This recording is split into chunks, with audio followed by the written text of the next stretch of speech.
My father looked me in the eye, tilted his wine glass, and dropped 4 words. You deserve it. My stepmother stood inches away, hand raised, screaming. I was a burden. I thought I would have to swallow the humiliation like I had for 20 years until the door behind her opened. There stood Aunt Linda, clutching a thick briefcase and a revenge plan that had been simmering in the shadows for a long time. My name is Allison Coleman, and I was exactly 17 minutes late to the execution of my own dignity.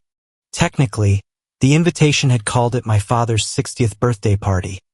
But anyone who had spent more than an hour in the Hartwell household knew that celebrations here were just battlegrounds with better catering. The house in Everton Heights loomed over the street, a sprawling architectural statement of beige stucco and manicured ivy that screamed upper-middle-class stability. It was the kind of house where the lawn was cut diagonally, the windows were always gleaming, and the secrets were buried under layers of expensive carpet. I parked my battered sedan 2 houses down behind a line of pristine SUVs and luxury sedans that belonged to aunts, uncles, and cousins who viewed me as the family cautionary tale. I checked my reflection in the rear-view mirror. I looked tired, not the fashionable kind of tired that implies you have been jet-setting, but the bone-deep exhaustion of someone who had just pulled a double shift at Everhart Meridian Logistics. I had scrubbed the grease off my hands, but I could still smell the faint industrial scent of cardboard dust and diesel fuel clinging to my skin. I had changed into a clean blouse and dark jeans, the best I could do on short notice. But as I walked up the driveway, I knew it would not be enough.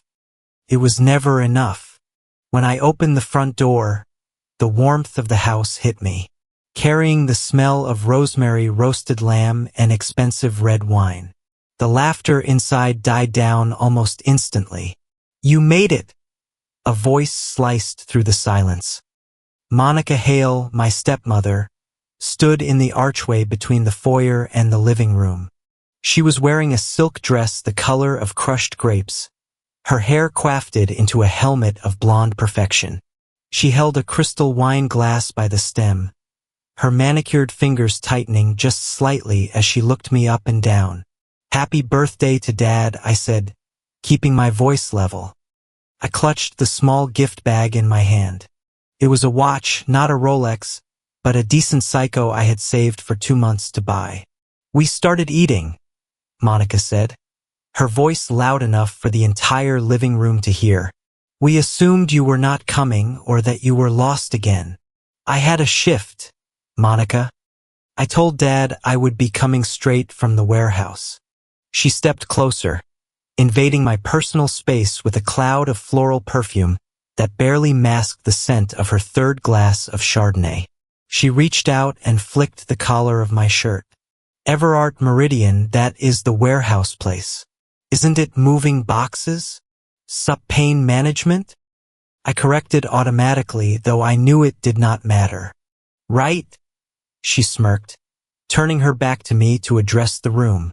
Allison is moving boxes, but someone has to do the heavy lifting so the rest of us can get our Amazon packages, right? A few cousins chuckled politely. I walked into the living room, keeping my eyes on the floor. The long mahogany dining table had been extended to seat 20 people. At the head sat my father, Greg Hartwell. He looked older than 60.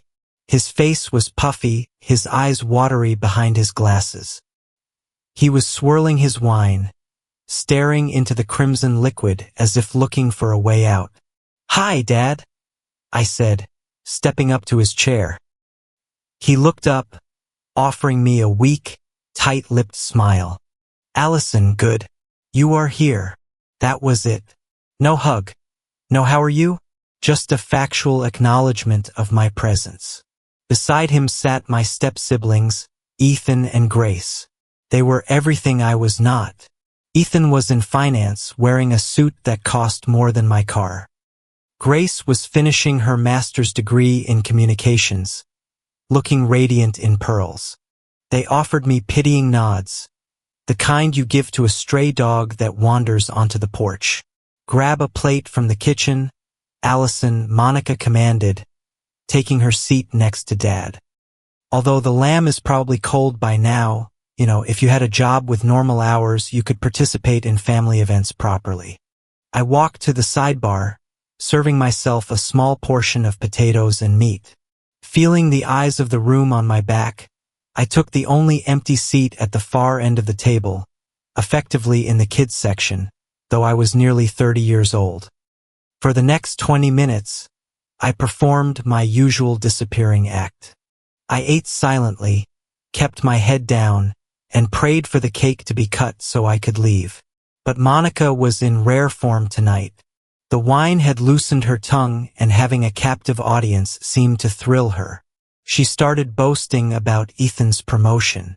6 figures, and he is only 26. She announced, beaming. And Grace is looking at internships in D. It is just such a relief. As a parent you worry. You worry if they are going to make it, but my two never a doubt.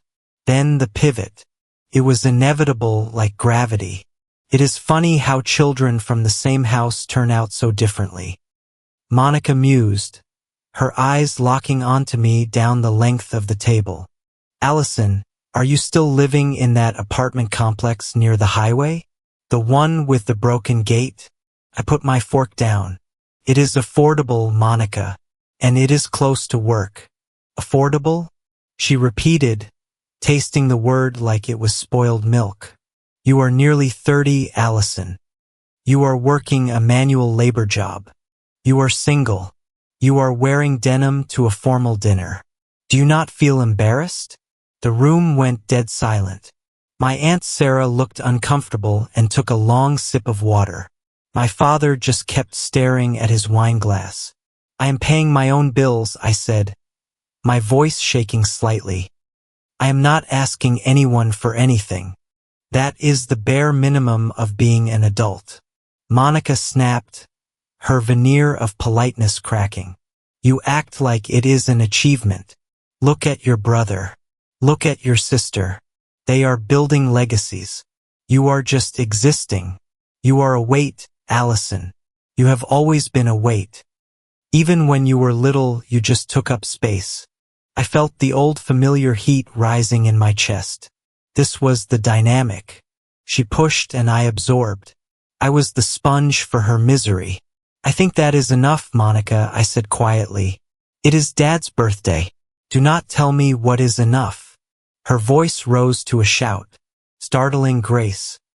I have spent 15 years trying to fix you, trying to mold you into something presentable. And look at you. You are just like her. The air left the room. We all knew who her was. My mother, my biological mother, who had died when I was 12, leaving a hole in this family that Monica had filled with concrete and spite. Do not talk about my mother, I whispered. Why not? Monica stood up now. Her face flushed. She was weak. She had no ambition. She settled and she died, leaving a mess for Greg to clean up. You are exactly like her. You have her weak chin and her weak spirit. You are only good at dragging people down with you. I looked at my father. He was the only one who could stop this. He was the one who had loved my mother. He was the one who knew the truth about how hard she had fought her illness. I looked at him, begging silently, defend her. Defend me just once. Greg Hartwell looked up from his glass. He looked at his wife, vibrating with rage. And then he looked at me, his daughter. His eyes were dull, vacant of any paternal warmth. He took a slow sip of his wine, set the glass down on the coaster and sighed. You deserve it, he said. 3 words, 12 letters. They hit me harder than a physical blow. It was not a new phrase. I had heard it when I was 14 and Monica grounded me for a month for breaking a plate I had not touched. I had heard it when I was 16 and she canceled my prom dress order. You deserve it. It was his mantra of surrender. It was his way of saying that keeping the peace with his wife was more important than my soul. Greg is right, Monica said, emboldened by his capitulation. She walked around the table, her heels clicking on the hardwood floor like a ticking clock. She stopped right behind my chair. I could feel the heat radiating off her body. She placed a hand on my shoulder, her fingers digging into my trapezius muscle with bruising force. I think Monica hissed, her voice dropping to a low, terrifying register that only I could fully hear. That we need to have a little talk in the kitchen. Just you and me. We need to discuss your attitude and what you are going to do to make this up to your father. Panic, cold and sharp, spiked in my gut. The kitchen talks, they were a relic of my childhood. Monica never hit me where bruises would show. She did not have to. She would corner me in the pantry or the laundry room, blocking the exit. And she would dismantle me verbally for hours. She would scream until her throat was raw, listing every failure, every flaw, every reason why I was unlovable, until I was hyperventilating on the floor. And she would not let me leave until I agreed with her. I am not going into the kitchen with you, I said, trying to shrug her hand off. You will do as you are told, she snarled, gripping harder. Her nails bit into my skin through my blouse. Get up now before I make a scene that you will really regret. I looked around the table. My relatives were studying their silverware. Ethan was checking his phone. Grace looked scared but said nothing. Dad was pouring more wine. I was completely alone. The walls were closing in. The oxygen was thinning. I was 11 years old again, terrified and small. And then the doorbell rang. It was a sharp, jarring sound that shattered the thick tension in the room. Monica froze. Her grip on my shoulder loosened just a fraction. Who on earth comes at this hour? She snapped, looking toward the foyer. Ethan, go see who it is. Tell them we are in the middle of a private family dinner. Ethan started to push his chair back, but he never got the chance. I can show myself in, a voice called out from the hallway. It was a voice I had not heard in person for 3 years, but I would know it anywhere. It was the sound of steel wrapped in velvet. It was the sound of the only person who had ever told me I was worth something. Footsteps echoed on the hardwood, deliberate, heavy steps. And then she was there. Aunt Linda stood in the threshold of the living room.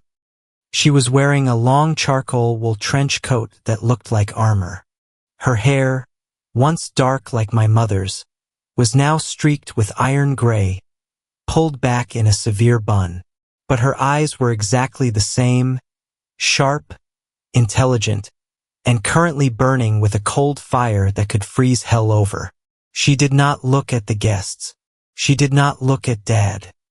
Her gaze swept over the room and landed squarely on Monica's hand, which was still digging into my shoulder. Linda, Monica said, her voice faltering for the first time all night. She pulled her hand back as if she had touched a hot stove. We were not expecting you. You were not invited.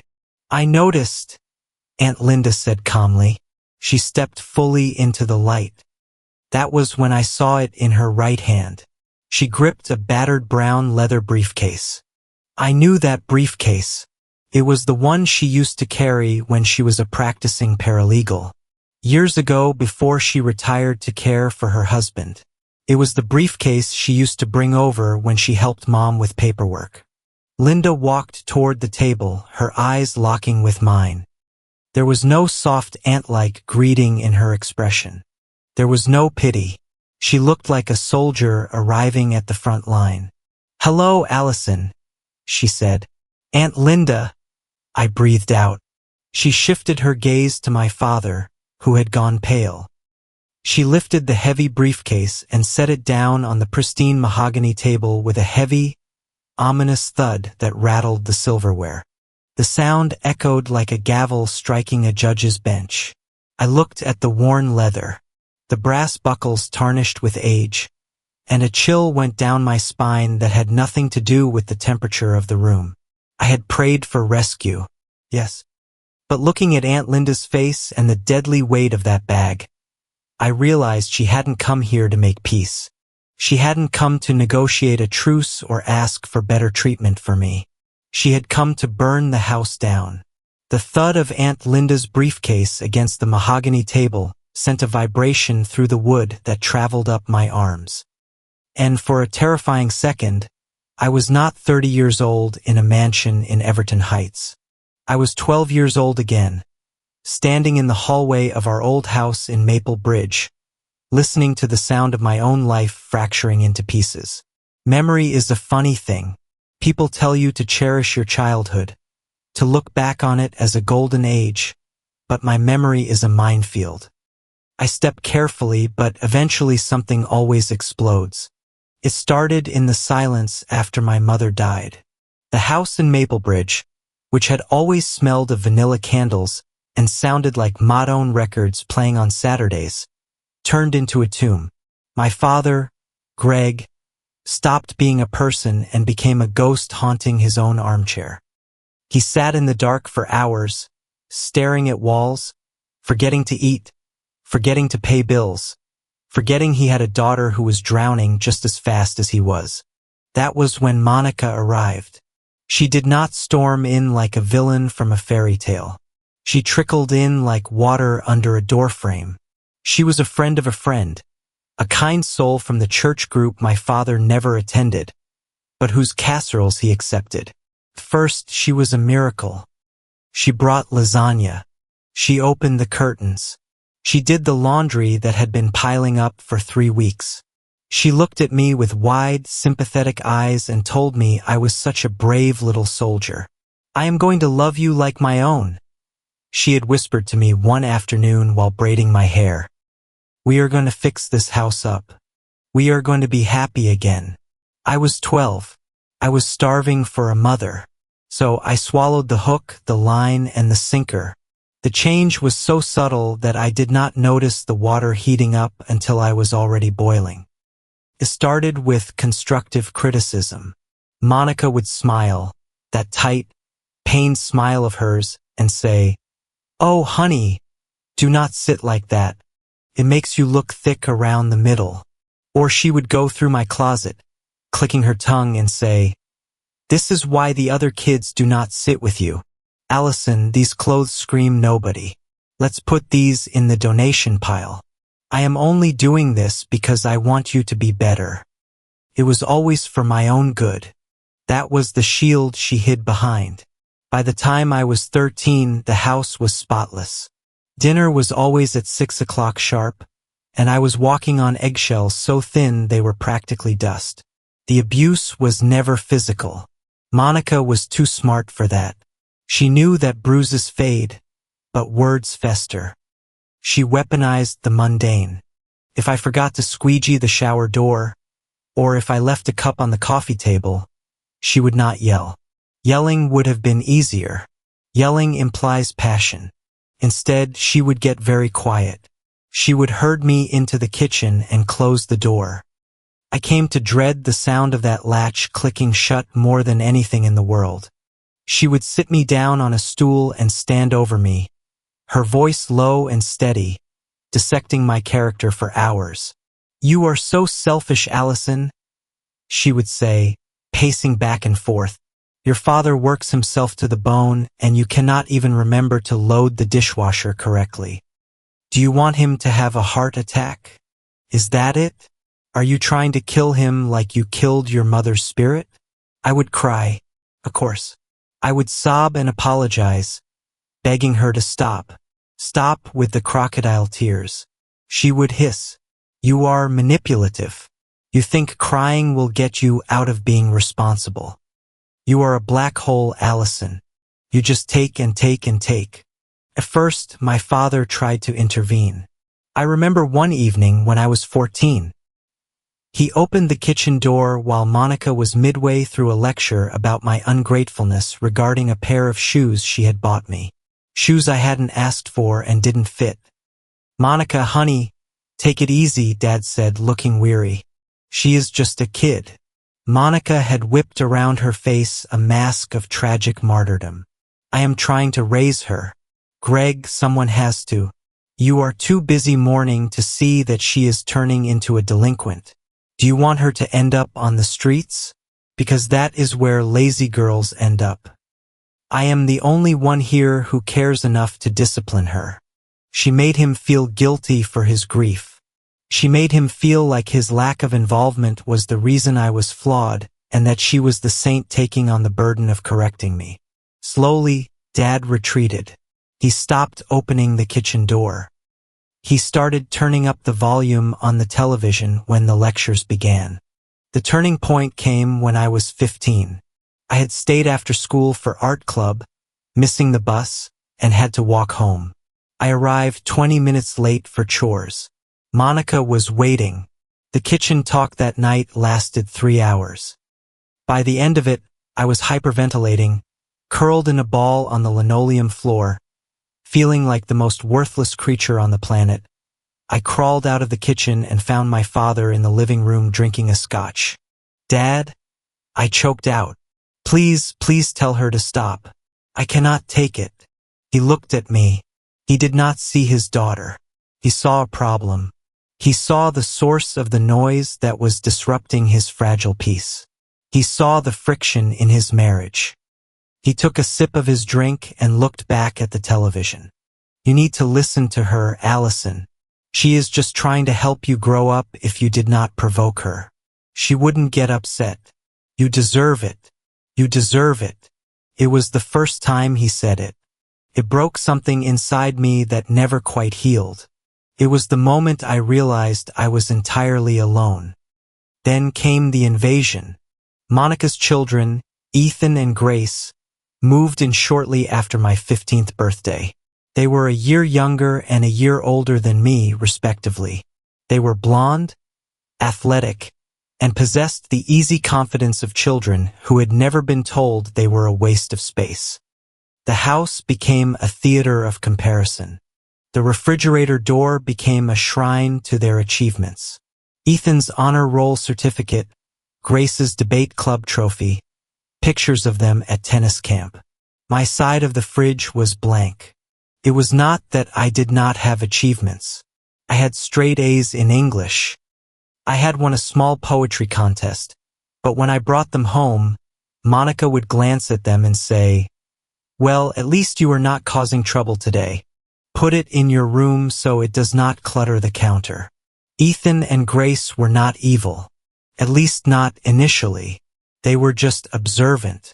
They saw the hierarchy. They saw that insulting Allison made their mother smile. They saw that treating me like the maid earned them extra dessert. "Allison, get me a soda," Ethan would say from the couch, not even looking away from the TV. "Get it yourself," I would mutter. "Mom," Ethan would yell.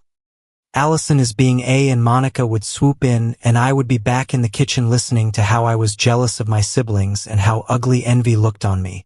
Throughout this slow-motion suffocation, Aunt Linda was my only lifeline. But Monica was an expert at cutting lines. Linda would come over for Thanksgiving or Christmas, her arms full of presents. I would try to run to her, to hug her, to maybe whisper that I was drowning, but Monica was always there. She stood between us like a physical barrier. "Oh, Linda, so good to see you," Monica would say, linking her arm through Aunt Linda's and steering her away from me. "We are having a bit of a rough time with Allison right now. She has been acting out, very volatile. We think it is best if she has some space to calm down. We don't want to reward bad behavior with gifts." I would watch from the top of the stairs as Monica poured poison into my aunt's ear. "She steals money from my purse." Monica would lie, her voice hushed and concerned. "She lies about everything. She is failing her classes." I wanted to scream that it was not true. I wanted to run down and show them my report card, show them my empty pockets, but I knew the rule. If I made a scene, the kitchen door would close later. So I stayed silent, and Aunt Linda, confused and worried, would look up at me with sad eyes.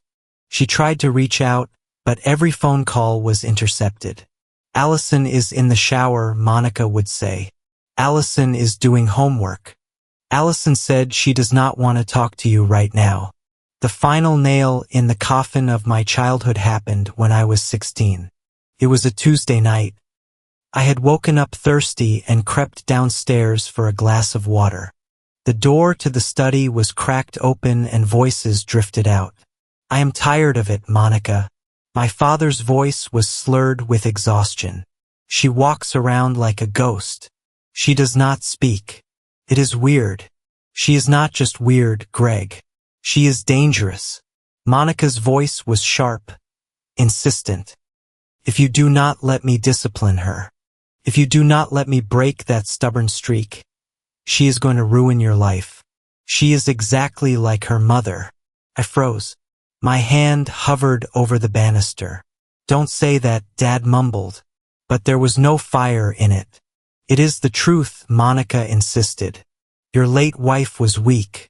She was depressive. She dragged you down into a hole that you are barely climbing out of. And Allison, she has that same look in her eyes, that same victim mentality.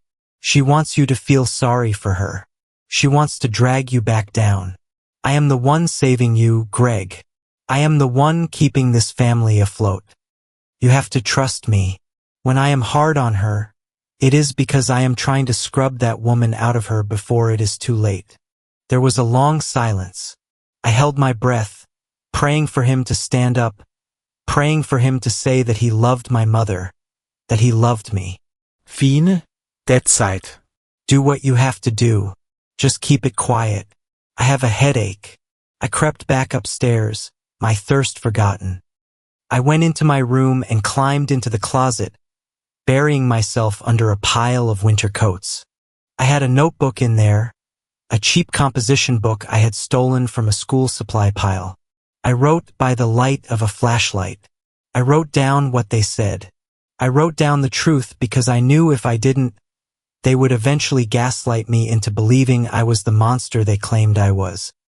I learned to be invisible. I learned to walk on the balls of my feet so the floorboards would not creak. I learned to keep my face blank, to give them nothing to latch onto. I became a piece of furniture in my own home. But even furniture gets kicked. The memory that haunts me the most, the one that played in my head every time I looked at my father, happened just before I turned 18. It was raining, a gray, miserable drizzle that coated the world in slime. I was in the living room, dusting the collection of porcelain figurines Monica insisted on displaying. I looked out the bay window and saw a car pull up to the gate. It was Aunt Linda. I saw her get out of the car. She was holding a thick folder against her chest to shield it from the rain. She looked determined. She pressed the buzzer on the gate. Inside the house, the intercom buzzed. Monica picked it up in the kitchen. I stood perfectly still behind the heavy velvet drapes watching. "Hello," Monica said. I couldn't hear Aunt Linda's reply, but I saw her talking animatedly into the speaker box at the gate. She gestured with the folder. "I am sorry, Linda," Monica said, her voice sickeningly sweet, "but Greg and I discussed it. We think your influence is confusing for Allison right now. She needs stability. She needs to focus on her family unit." I saw Aunt Linda shouting something. She pointed at the folder again. "No, I do not think that is necessary," Monica said, her eyes narrowing as she looked at her own reflection in the microwave door. "If you do not leave, I will have to call the police for trespassing. We have a right to privacy. Please do not make this harder on the poor girl." Monica hung up the phone. I watched through the window as Aunt Linda stood there in the rain. She looked up at the house. She looked right at the window where I was hiding. I wanted to wave. I wanted to bang on the glass. I wanted to run out there and jump in her car and never look back. But I was 17 and I had been conditioned to believe that I was powerless. I had been told for 5 years that I was the problem, that I was the burden, that I deserved the silence. So I stood behind the curtain, my hand pressed against my mouth to stop the sob, and I watched the only person who loved me get back into her car and drive away. I did not know then what was in that folder. I did not know that she was trying to save me. I only knew that as the tail lights faded into the gray mist, the last light in my world went out. My father walked into the room a moment later. He saw me standing by the window. He saw the tears I hadn't managed to wipe away. "Was that your aunt?" he asked, pouring himself a drink. I nodded. "Monica is right. You know," he said, turning his back to me, "Linda is just trying to stir up trouble. She is jealous of what we have here. You are better off without her." He took a sip. "Stop crying, Allison. You are making a scene over nothing. You really bring this misery on yourself. You deserve it." I stopped crying. I dried my eyes, finished dusting the porcelain figurines, and went to my room to pack my bag. I didn't leave that night, but that was the night Allison, the daughter, died, and Allison, the survivor, was born. And now, 12 years later, looking at that same folder on the dining table, I realized that Aunt Linda hadn't given up. She had just been waiting for the rain to stop. Freedom tasted like stale coffee, diesel fumes, and the metallic tang of cheap ramen noodles. It was not the glamorous emancipation depicted in coming-of-age movies where the protagonist drives a convertible down the Pacific Coast Highway with the wind in her hair. For me, freedom was a 300 cubic feet studio apartment above a laundromat on the edge of town where the floor vibrated every time the spin cycle hit high gear downstairs. When I turned 18, I made the decision that would officially sever my lifeline to the Hartwell prestige. I placed a brochure for the local community college on the kitchen island. It was for an associate's degree in supply chain management. I remember the look on Monica's face when she picked it up. She held it by the corner as if it were a used tissue she had found on the floor. "Supply chain management," she repeated, her voice dripping with that faux confusion she used to mask her cruelty. "What is that?" "Allison, truck driving, boxing things up. You want to be a mover." "It is logistics," I said, trying to keep my voice steady. "It is the science of how things get from point A to point B. It is the backbone of the global economy. It is manual labor," my father grunted from behind his newspaper. He did not even look up. "It is blue-collar work, Allison. It is dirty. We have lawyers in this family. We have doctors. We do not have warehouse workers. I like it." I insisted. "I like the order of it. I like that it makes sense."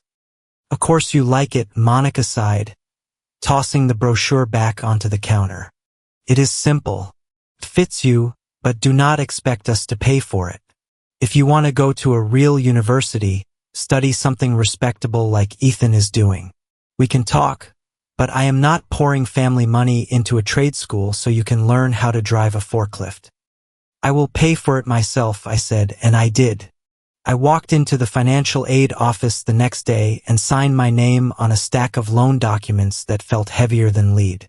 I took on debt before I even owned a mattress. I packed my clothes into garbage bags because Monica refused to let me use the family suitcases she claimed they were for vacations, not running away, and I moved out. The narrative began before my engine had even cooled in the parking lot of my new apartment. I found out later through a cousin I barely spoke to what Monica was telling people. She did not say I went to study logistics. She did not say I was working to support myself. Allison ran off. She told the family at the annual barbecue. She met some boy. You know how she is. Impulsive.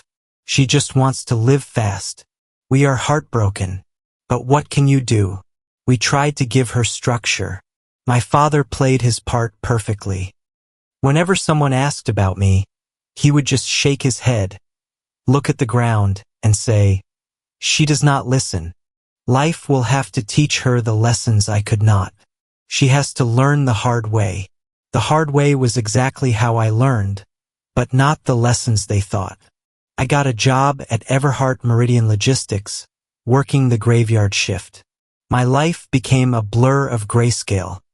I would go to class from 8 o'clock in the morning until noon, sleep from 1 until 7, and then clock in at the warehouse at 9 at night. The warehouse was a cavernous beast of concrete and steel, kept at a permanent chill to preserve the goods. My first week, my body screamed in agony, lifting 50B boxes onto pallets, wrapping them in industrial plastic, dragging pallet jacks across the scarred concrete floor. It was brutal.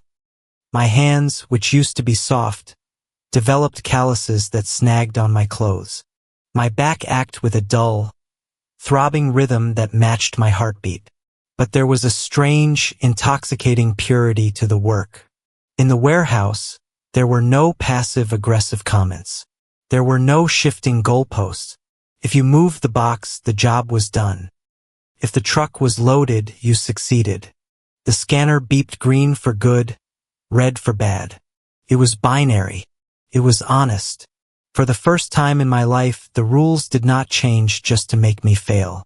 I remember one night about 6 months in. It was 3 o'clock in the morning. I was working in the cold storage section, wearing a thick parka, my breath pluming in the air. I was stacking crates of frozen seafood. My muscles burned and I was so tired I could feel it in my teeth. But as I looked at the perfectly aligned rows of pallets ready to be shipped to restaurants across the state, I felt a surge of pride. I had done this me. No one had helped me. No one had criticized me. I was building a life with my own 2 hands. But the world outside the warehouse was not so simple. I went back to the house in Everton Heights exactly once during that first year to pick up my birth certificate and social security card, which Monica had accidentally locked in the safe. I walked in through the back door using my old key.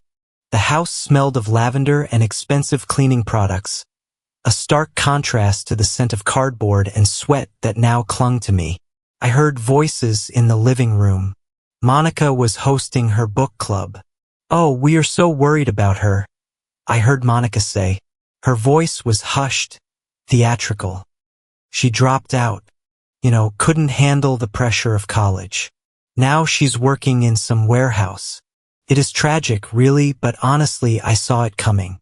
She never had the aptitude for higher learning like Ethan and Grace.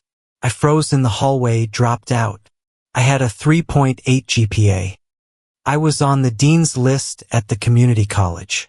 I was working full-time and studying full-time. "It must be so hard for you, Monica." A neighbor coo. "After all you did for her. It is my cross to bear." Monica sighed. I could have stormed in there. I could have thrown my transcript on the coffee table and screamed the truth. But I realized something in that moment, standing in the shadow of the hallway with my grease-stained work boots. They did not want the truth. The truth was inconvenient. The truth made them look bad. The story of Allison the failure was essential to the story of Monica the saint. If I succeeded, it meant their treatment of me was wrong. If I failed, it proved they were right to treat me like a burden. I grabbed my documents from the counter where Dad had left them and walked out without saying a word. That was the day I stopped trying to correct the record. I cut my communication down to the bone. I sent my father a text message on holidays. "Happy Thanksgiving. Merry Christmas." He would reply sometimes days later. "Thanks. Hope you have food to eat." He never asked about my classes. He never asked about my grades. When I told him I had been promoted to shift lead at the warehouse, he texted back, "Just make sure you can pay your rent. Do not ask us for money." He reduced my existence to survival. As long as I was not starving, I was irrelevant. 3 years into my exile, the phone rang at 4 o'clock in the morning. It was not Monica. It was a nurse from the city hospital. "Miss Coleman, we have your father, Greg Hartwell. Here he has had a mild myocardial infarction, a heart attack. He is stable, but he is asking for family." I drove to the hospital in my uniform, smelling like a 12-hour shift.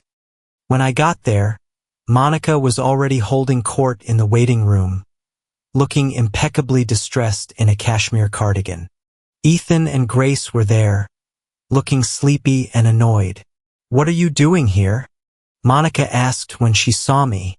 Her eyes flicked to my work boots. "Did you come to ask him for money while he is on his deathbed?" "I came because he is my father," I said. The surgery was successful, but the insurance situation was a mess. Dad had changed providers recently to save money for Ethan's grad school tuition, and there was a massive deductible gap for the specific cardiac stent he needed. I heard Monica arguing with the billing department in the hallway. "We do not have $5,000 liquid right now. Our assets are tied up in the renovation. Can't we do a payment plan?" She was frantic, not because she was worried about Dad's health, but because she was worried about her cash flow. I walked past her, straight to the billing counter. I had been saving every penny I earned. I lived on rice and beans. I drove a car that was held together by duct tape. I had a savings account that I was building to start my own business one day.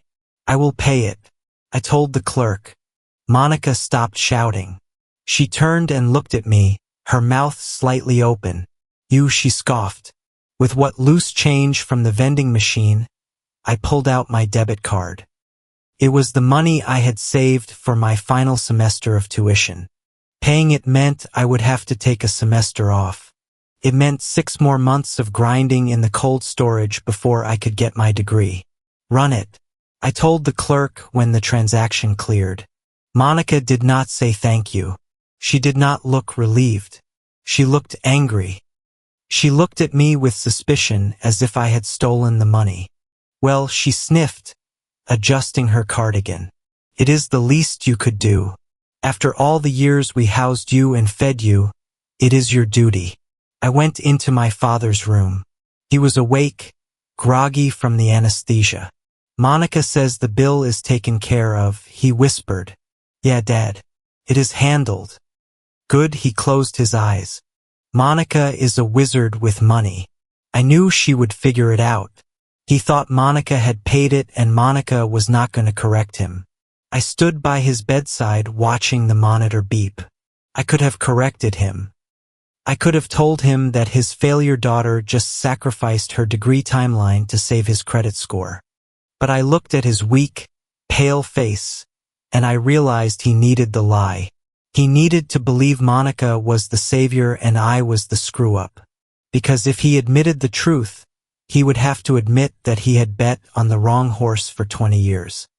I walked out of the hospital room, leaving my $5,000 and my credit behind.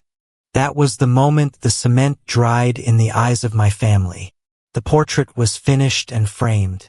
Allison Coleman, the dropout, the warehouse worker, the one who could barely scrape by, the one who never reached her potential. But as I drove back to the warehouse to finish the last 2 hours of my shift, something shifted in me. I was not sad. I was not angry. I was dangerous. They thought I was at the bottom. They thought I was trapped in the dark. They did not understand that the dark was where I did my best work. I learned the supply chain from the ground up. I knew how to negotiate shipping rates. I knew how to optimize routes. I knew where the waste was.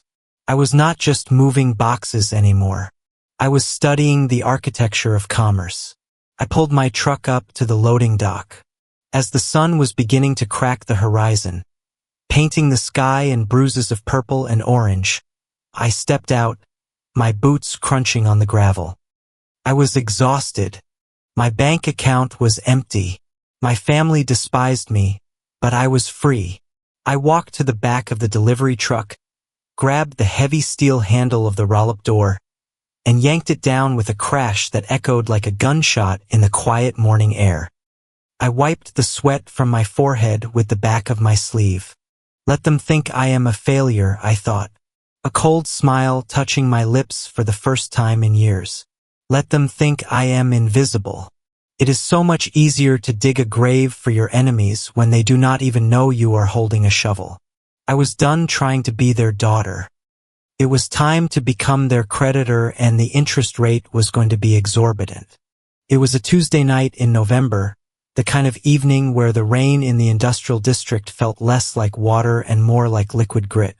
I had just clocked out of a 14-hour shift at Everhart Meridian. My shoulders felt like they were being pulled down by invisible weights, and my hands smelled of shrink wrap and cardboard dust. I stopped at a 24-hour diner called the Iron Skillet, a place that sat on the edge of the truck route, smelling permanently of bacon grease and stale cigarette smoke. It was my sanctuary. I slid into a booth at the back. The vinyl cracked and taped over with silver duct tape, and ordered a black coffee and a slice of cherry pie. I was staring at the reflection of the neon sign in the dark window when the booth seat opposite me dipped. I looked up, ready to tell a stranger that I was not in the mood for company, but the words died in my throat. "Hello, Allison," Aunt Linda said. She looked older than I remembered.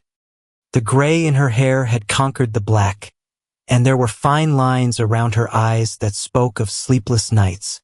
She was wearing a beige raincoat that was slightly damp, and her hands were clasped tightly around a ceramic mug of tea she must have ordered at the counter before coming over. "How did you find me?" I asked. My voice sounded rusty and used. "You sent your father a birthday card last month," she said, her voice steady but soft. "You put a return address on the envelope. I saw it on the hall table when I went over to drop off some paperwork for Monica's charity drive. I memorized it before she could sweep it into the trash. They threw it away. Unopened," Linda confirmed. "But that is not why I am here." We sat in silence for a long moment. It was awkward, the air between us thick with years of missed birthdays and unreturned phone calls. I wanted to be angry at her for leaving me, but looking at her now, seeing the determination in her jaw, I realized I had been wrong. She had not abandoned me. She had been locked out. "I work at the warehouse down the road," I said, breaking the silence. "I am a shift lead now. It is not glamorous, but it pays the rent." "I know," Linda said. "I have been watching you for a while. Allison, I know you paid for your father's heart surgery. $5,000 cash." I flinched. "How do you know that?" "I have friends in billing. Small town." She took a sip of her tea, her eyes locking onto mine with an intensity that made me sit up straighter. "You are a good daughter, Allison. Better than they deserve. But you're also living a lie. Or rather, you are living inside a lie they built for you." She reached down into her tote bag and pulled out a thick manila envelope. She placed it on the sticky table between us. It looked innocuous. Just a bundle of papers. But something about the way she handled it made it feel like a loaded gun. "What is this?" I asked.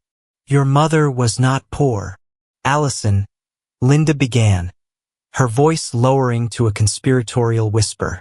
"She wasn't wealthy in the way Monica pretends to be, but she was smart. She had an inheritance from your grandfather, and she invested it. When she got sick, she set up an irrevocable trust for you." I stared at the envelope. "A trust, Dad said. Mom left nothing but medical bills." "Dad lied," Linda said simply. "The trust was established with a principal of $250,000. It was meant to mature when you turned 21. Specifically for education or starting a business. I was named the co-trustee along with your father. $250,000. The number echoed in my head. I thought about the nights I ate saltine crackers for dinner. I thought about the student loans I was drowning in. I thought about the $5,000 I had scraped together for his heart surgery, wiping out my savings. "If there is a trust," I whispered, my hands starting to shake. "Where is the money?" "That is the complicated part," Linda said. She opened the envelope and spread a series of photocopied bank statements across the table. 6 months after your mother died, Monica and Greg filed a petition with the probate court. They claimed financial hardship due to medical debts. They claimed that for the benefit of the beneficiary, That is you. The funds needed to be moved into a more liquid family account to ensure your housing and care. She pointed a manicured finger at a line item on a statement from 10 years ago. The judge granted it because I was not there to contest it. I was in the hospital myself dealing with my own husband's stroke. By the time I recovered, the transfer was complete. The money was moved. So it is gone. I felt a wave of nausea. Not gone, Linda corrected. Spent, but legally that money was still earmarked for your benefit. Every dollar spent had to be justified as being for you. She tapped the paper again. Look at this withdrawal. August 12th, 7 years ago. $12,000. I don't remember getting $12,000. I said, no. But that was the exact week Greg bought his new Ford F-150. She moved her finger down. September 5th, 5 years ago, $18,000. Listed as educational expenses. I was in community college. My tuition was $2,000 a semester. Exactly. Linda's eyes flashed with cold fire. But that was the same month Ethan started at that private prep school in the city. And here she pointed to a massive withdrawal of $40,000 just 2 years ago. Listed as housing maintenance for beneficiary. That was when Monica remodeled the kitchen and added the sunroom. I sat back against the cracked vinyl. The breath knocked out of me. They hadn't just neglected me.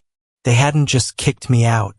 They had cannibalized my future to finance their present. Every time Monica sneered at my cheap clothes, she was wearing a dress bought with my mother's money. Every time Dad told me I deserved to struggle, he was sitting in a truck paid for by my inheritance. I want to sue them, I said, my voice trembling with a rage so hot it felt like it would burn the diner down. I want to drag them into court tomorrow. I want everyone to know. We could do that, Linda said calmly. We could file a suit for breach of fiduciary duty. We would win, but the money is mostly gone. Allison, we would get a judgment, sure, but Greg would declare bankruptcy. Monica would hide her assets. You would get a piece of paper saying you were right. And they would play the victims. They would tell the family you destroyed your sick father for money. So what do? I demanded. Just let them get away with it. No, Linda leaned in, her voice dropping to a whisper that sounded like a knife sharpening against a stone. We do not want a settlement.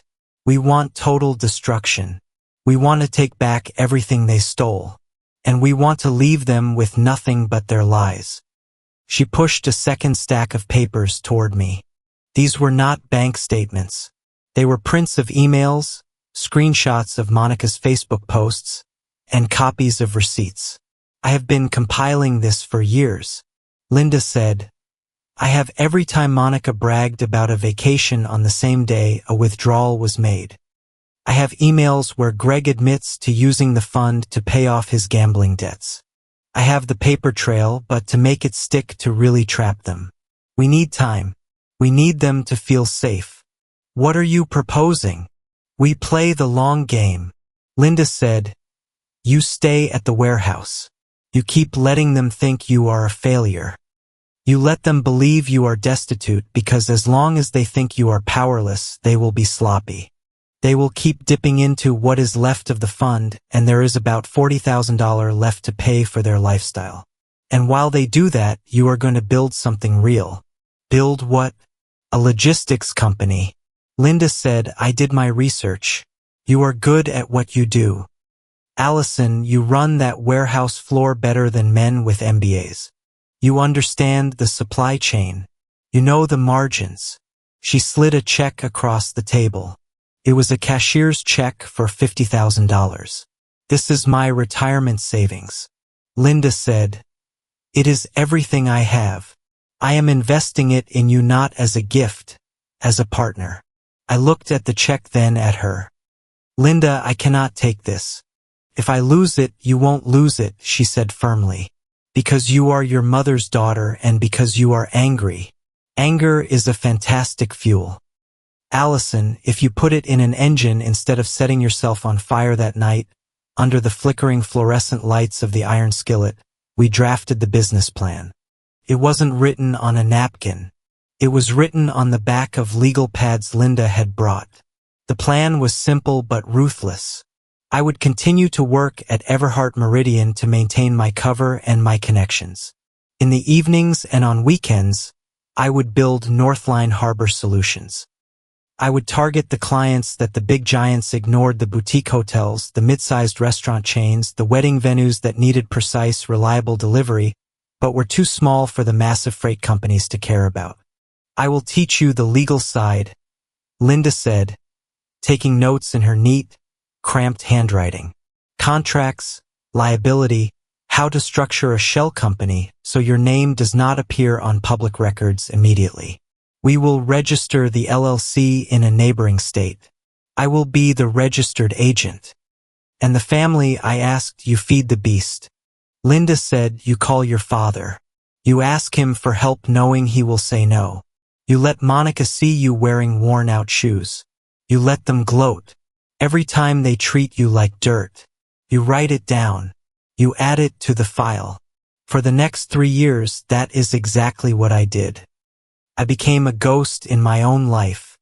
By day, I was Allison the warehouse worker, driving a forklift and sweating through my shirt. By night, I was the CEO of a shadow company. I learned how to read complex supply contracts until my eyes blurred. I learned about fuel surcharges, customs brokerage, and last-mile delivery logistics. I met Linda once a week, never at the same place twice. We would sit in her car or in the back of a library, exchanging documents. She was building a dossier that was thicker than a phone book. "Look at this," she showed me one evening, handing me a print out of Monica's Instagram. It was a photo of Monica and Dad at a resort in Cabo holding tropical drinks. The caption read, "Celebrating life's blessings. So grateful for our abundance. Date stamp is February 4th. Linda noted, withdrawal from the trust on February 2nd for $1,000 memo. Medical therapy for beneficiary. She called a margarita medical therapy. I said, feeling the cold. Hard knot in my stomach tighten. Technically, she claimed she was scouting a rehabilitation center for you, Linda said dryly. In Cabo, we didn't laugh. It wasn't funny. It was fuel. I started landing contracts. First, a small bakery chain, then a regional floral distributor, then the breakthrough, the Grand Oak Haven Convention Center. They needed a logistics partner to handle their event supplies, linens, specialized food imports, sound equipment. It was a 6-figure contract. I remember the night I signed the papers for the Oak Haven deal. I was sitting in my tiny apartment, the heater rattling in the corner. My desk was a folding card table. I signed my name, Allison Coleman. On the bottom line next to the title director, I took a photo of the signature and sent it to Linda. She texted back a minute later, Phase 1 complete. The trap is set. I put the phone down and walked to the window. I could see the distant lights of Everton Heights on the hill, shimmering like false stars. Somewhere in one of those houses, Monica was probably drinking wine, complaining to my father about how I was an embarrassment to the family name. They were sleeping soundly, secure in their theft, comfortable in their cruelty. They thought they had buried me. They didn't realize that I was a seed. I went back to my desk and opened a new spreadsheet. It was time to calculate the interest on 20 years of pain, and I was going to make sure they paid every single cent. 3 years is a long time in the logistics business. In 3 years, you can build a fleet, secure contracts with the city's largest hospitality groups, and establish a reputation for being the only company that can move fresh seafood from the harbor to a banquet table in under 4 hours without breaking the cold chain. My company, Northline Harbor Solutions, had done exactly that. We were no longer just an idea scribbled on a legal pad in a diner. We were a force. We had 18 trucks, a leased distribution center that was spotless, and a client list that included the most prestigious hotels in the city. But in the eyes of the Hartwell family, 3 years was just enough time for my failure to calcify into a permanent fact. To them, I was still Alice in the warehouse rat. I was the cautionary tale whispered about at Thanksgiving. I was the one who wore work boots and smelled like cardboard. I never corrected them. When I visited my father, which was rare, I deliberately wore my oldest jeans. I drove my battered sedan, parking my new SUV paid for in cash at the Northline lot miles away. I let them believe the lie because the lie made them careless. The invitation to my father's 60th birthday party arrived via text message from Monica. It was a masterpiece of passive-aggressive brevity. Your father is turning 60 on Saturday. We are having a formal gathering at the house. 6 o'clock. Try to be on time and please Allison dress appropriately. There will be important people there. We do not want a repeat of last Christmas. I stared at the screen of my phone. Last Christmas, I had worn a sweater that she deemed too bulky.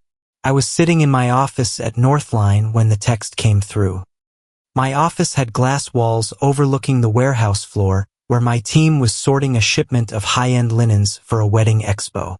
I was wearing a tailored blazer and reviewing a quarterly profit margin that would have made Ethan's finance bros weep with envy.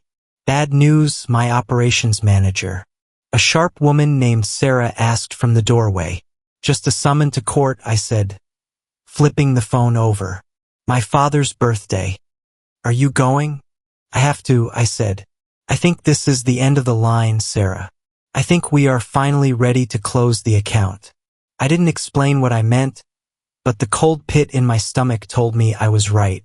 The timeline we had built with Aunt Linda was reaching its apex. 2 days later, I met Aunt Linda in the parking lot of a grocery store 3 towns over. It was our standard operating procedure. We never met near my work or her home. She got into my car, bringing the smell of rain and anxiety with her. She didn't say hello. She just opened her bag and pulled out a sheath of papers that looked like they had been scanned in a hurry. We have a problem, Linda said. A big one. My contact at the bank called me this morning. Monica has been pushing for a restructuring of the estate assets. What does that mean? I asked, gripping the steering wheel. It means a new will, Linda said grimly. She has had a lawyer, not the family lawyer, but a new one. She picked draft a completely new testament for Greg. It revokes all previous wills. She handed me the document. It was a draft stamped confidential. I scanned the legal jargon, my eyes catching on the key clauses. Primary beneficiary, Monica Hale Hartwell. Secondary beneficiaries, Ethan Hale and Grace Hale. I looked for my name. I found it on the last page in a single dismissive paragraph. To my daughter, Allison Coleman. I leave the sum of $5,000 as she has chosen a path of independence and has already received significant financial support during her youth. Significant financial support. I repeated the words tasting like ash. They stole my mother's trust fund, spent it on themselves, and now they are writing it off as support for me. It gets worse, Linda said, pointing to the section on real estate. The house in Everton Heights. The deed is currently in Greg's name, but this will transfers it immediately into a joint tenny with right of survivorship to Monica, effective upon signing, and the bulk of his liquid assets are being moved into a trust controlled by her. He won't sign this, I said. Dad is weak, but he knows this is wrong. He knows that house was bought with the down payment from Mom's life insurance. He doesn't want to sign it. Linda corrected. My contact heard the arguments on the phone. Greg has been stalling. He keeps saying he needs to think about it. He says he wants to be fair. So why is this happening now? The party, Linda said. She looked at me, her eyes hard. Think about it, Allison. 60 years old. A milestone.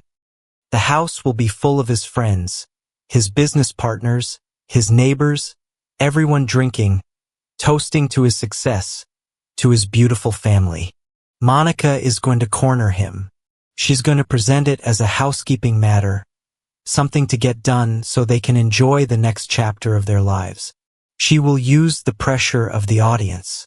She will whisper that if he doesn't sign, he doesn't trust her. She will make a scene if he refuses.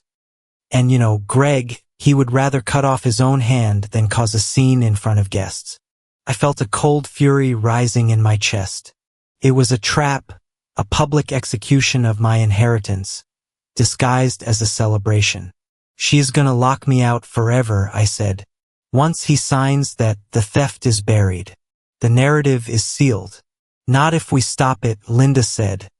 She patted the leather briefcase she had brought with her. It was the same old bag she always carried, but today it looked heavier. I have everything in here, she said. The bank statements from the old trust, the emails where Monica discusses the renovations paid for by the fund, the tuition receipts for Ethan, and the draft of this will I am coming to the party. Allison, you were not invited. I said, Monica made that clear years ago. I am not coming as a guest. Linda said, I am coming as the co-trustee of the Elizabeth Hartwell Trust. I am coming to audit the books. It will be a bloodbath, I warned. It is long overdue, she countered. I want you to go in first. Play the role. Be the mouse. Let Monica feel powerful. Let her think she has won. Let her get to the moment where she thinks she has Greg cornered. And then you walk in, I finished. And then we burn it down, she said. The day of the party. The sky was a bruise of purple and gray. I worked a half day at Northline, mostly to keep my hands from shaking. At 4 o'clock, I left the warehouse. But I didn't go straight to Everton Heights. I needed to ground myself. I needed to remember who I actually was before I stepped back into the skin of the person they thought I was. I drove to the Grand Oak Haven Convention Center. It was a massive glass structure downtown, and Northline had just delivered the supplies for a 3-day medical conference starting the next morning. I pulled my sedan into the loading dock entrance. The security guard recognized my car and waved me through. I parked and walked up the ramp, the click of my heels echoing on the concrete. Inside the staging area, crates were stacked 12 feet high, all bearing the Northline logo. It was a beautiful sight. Order, efficiency, success. Ms. Coleman. I turned to see Marcus, the facility manager at Oak Haven, walking toward me with a clipboard. He was a man who ran a tight ship, and he didn't give respect away for free. Everything looks perfect, Marcus, I said, running my hand over a pallet of shrink-wrapped AV equipment. The driver arrived on time, 10 minutes early. Marcus smiled. That is why we renewed the contract with you. Allison, you do not mess around. By the way, the catering team for tonight took the extra linens you sent over. They said they were short for a private event in Everton Heights. I froze. The irony was sharp enough to cut. Northline was supplying the linens for my father's party. Monica was going to be wiping her mouth with a napkin that I had logically and physically delivered to her table, and she wouldn't even know it. Glad we could help, I said, a small dry smile touching my lips. You look nice, Marcus said, noting my attire. A simple navy dress and a trench coat. Big night. Family obligation, I said. Going to watch a play. A tragedy, I think. Well, have fun, Marcus said. See you Monday, M. Coleman. Ms. Coleman. The name sounded strong here. It sounded like someone who mattered. I got back in my car and drove toward the suburbs. As the city skyline faded in the rear-view mirror and the manicured lawns of Everton Heights began to appear, I felt the physical transformation taking over. My shoulders hunched forward slightly. My breathing became shallow. My heart started to hammer against my ribs like a trapped bird. It was a physiological response to abuse. My body remembered what my mind tried to manage. That house was not a home. It was a predator's mouth. I parked down the street as usual to avoid cluttering the driveway with my cheap car. The house was glowing with warm yellow light. Expensive cars lined the curb. Mercedes, BMWs, Lexus. I could hear the low hum of conversation and the clinking of glass even from the sidewalk. I checked my phone.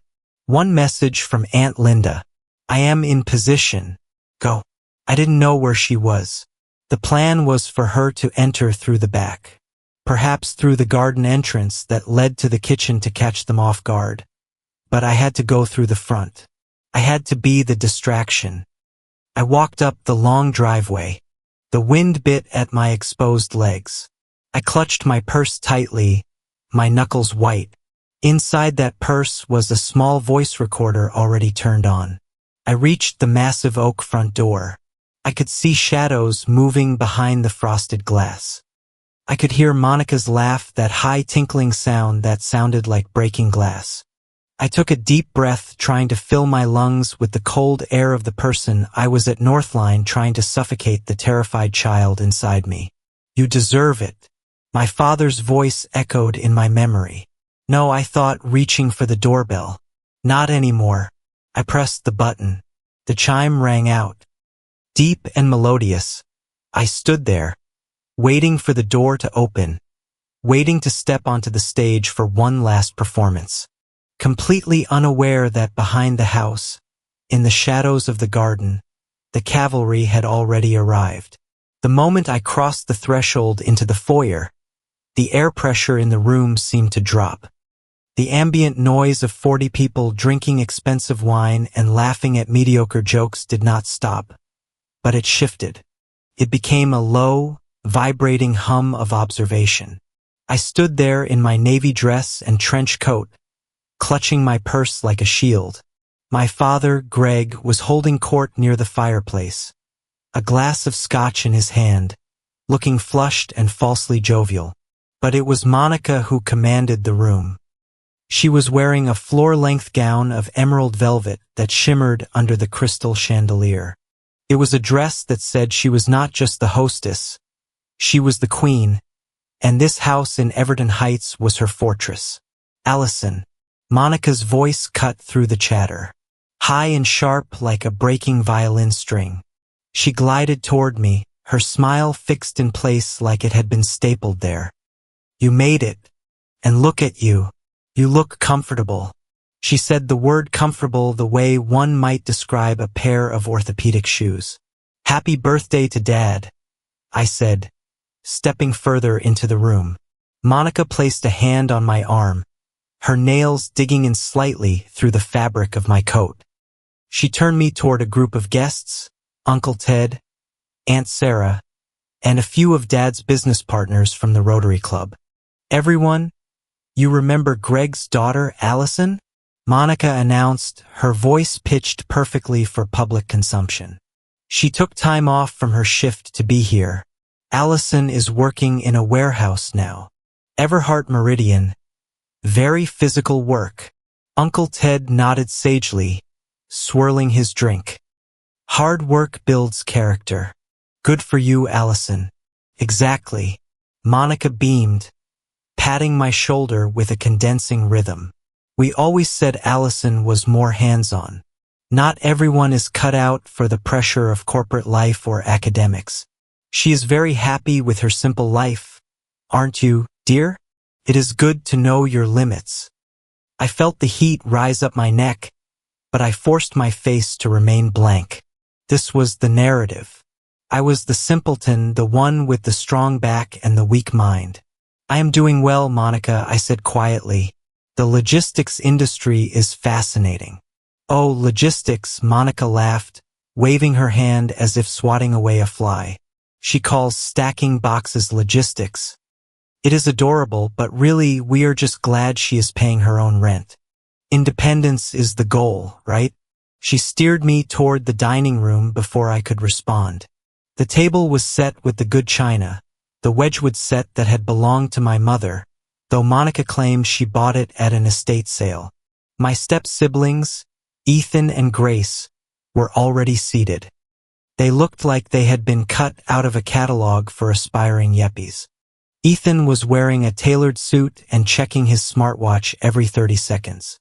Grace was taking a selfie with her wine glass, adjusting the lighting to make sure the diamond bracelet she was wearing a graduation gift caught the glare just right.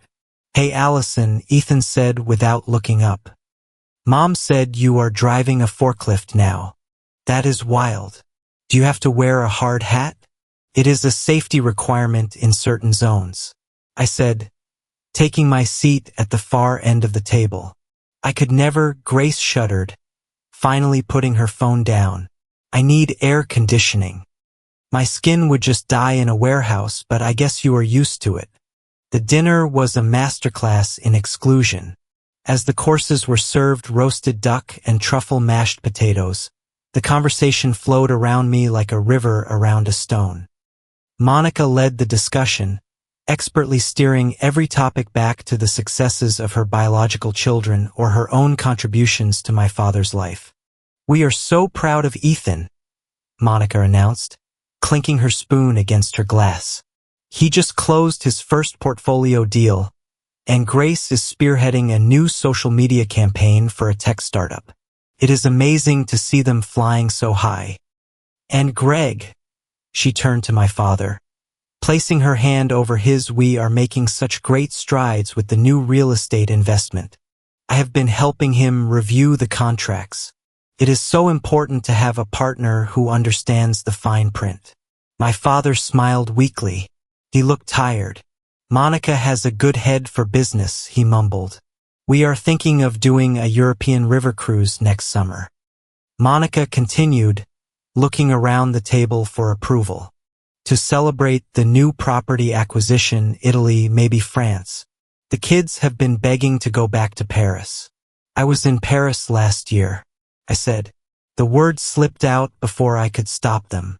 I had been there to negotiate a freight forwarding contract with a French shipping line. It had been a 48-hour trip, mostly spent in boardrooms, but I had been there. The table went silent. Monica looked at me with a mixture of amusement and pity. "Oh, Allison," she sighed. "You mean you saw it in a movie? Or did you save up for one of those backpacker hostels? I hope you did not stay in a dangerous neighborhood. You have to be careful when you're traveling on a budget." "I was there for work," I said, my voice steady. "I was meeting with a client about import tariffs." Monica laughed. It was a dry, harsh sound. "Work? Honey, who sends a warehouse worker to Paris? Did they need you to carry luggage?" The table chuckled. Even Dad let out a short, breathy laugh. "Don't tell tall tales, Allison," Dad said, avoiding my eyes. "People will laugh at you. There is no shame in what you do. But do not try to make it sound like something it isn't. Just be yourself. Just be yourself." The implication was clear. Yourself is nothing. Yourself is small. Stay in your box. I gripped my fork until my knuckles turned white. I wanted to scream. I wanted to tell them that Northline Harbor Solutions had generated $3 million in revenue last quarter. I wanted to tell them that the client I met in Paris had taken me to dinner at a Michelin star restaurant because he wanted to secure exclusive rights to my distribution network. But I couldn't. Not yet. The trap wasn't sprung. Just then, a man in a black suit walked into the dining room. He wasn't a guest. He was the floor manager for the catering company that was servicing the party. I recognized him immediately. It was Mr. Henderson, the head of operations for the Convention Sense catering division. He was doing a walkthrough to check on the servers. His eyes swept the room, checking wine levels, and then they landed on me. He stopped. His professional mask slipped for a fraction of a second, replaced by genuine recognition. He walked over to the table, ignoring Monica, who was trying to flag him down to complain about the temperature of the soup.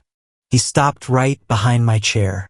"M. Coleman," he said, his voice respectful, the tone one uses for a peer or a superior. "I did not realize you were attending tonight. I hope the linens met your standards. We used the premium stock you sent over on Tuesday."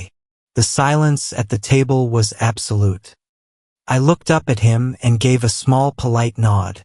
They look excellent. Mr. Henderson, thank you. The embroidery is quite sharp. We appreciate the rush delivery on the seafood for the gala next week. By the way, he added, lowering his voice slightly, Northine is the only reason we are not panicking about that menu. Your drivers are miracle workers. I will pass that along to the team, I said. Thank you, David. Enjoy your evening, Miss Coleman. He nodded and walked away toward the kitchen. For 5 seconds, no one spoke. Monica stared at the kitchen door, then at me. Her eyes were narrowing, processing the cognitive dissonance. A catering manager did not speak to a warehouse worker like that. He called me Miss Coleman. He thanked me for a delivery. You know the help? Monica asked, her voice sharp. I deliver to the convention center sometimes, I said, shrugging. I guess he recognized me. He acted like he worked for you. Grace whispered to Ethan loud enough for me to hear. Northline, Ethan muttered, pulling out his phone. He said, Northline.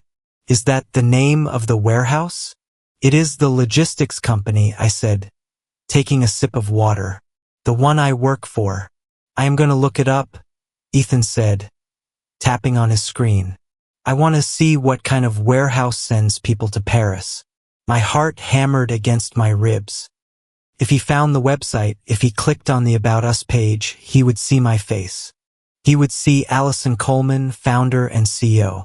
This Wi-Fi is garbage, Ethan groaned, holding his phone up in the air. Mom, did you change the password again? I have 1 bar.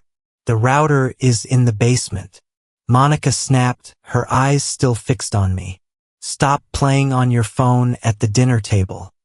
Ethan, it is rude. She turned her gaze back to me. She was not convinced.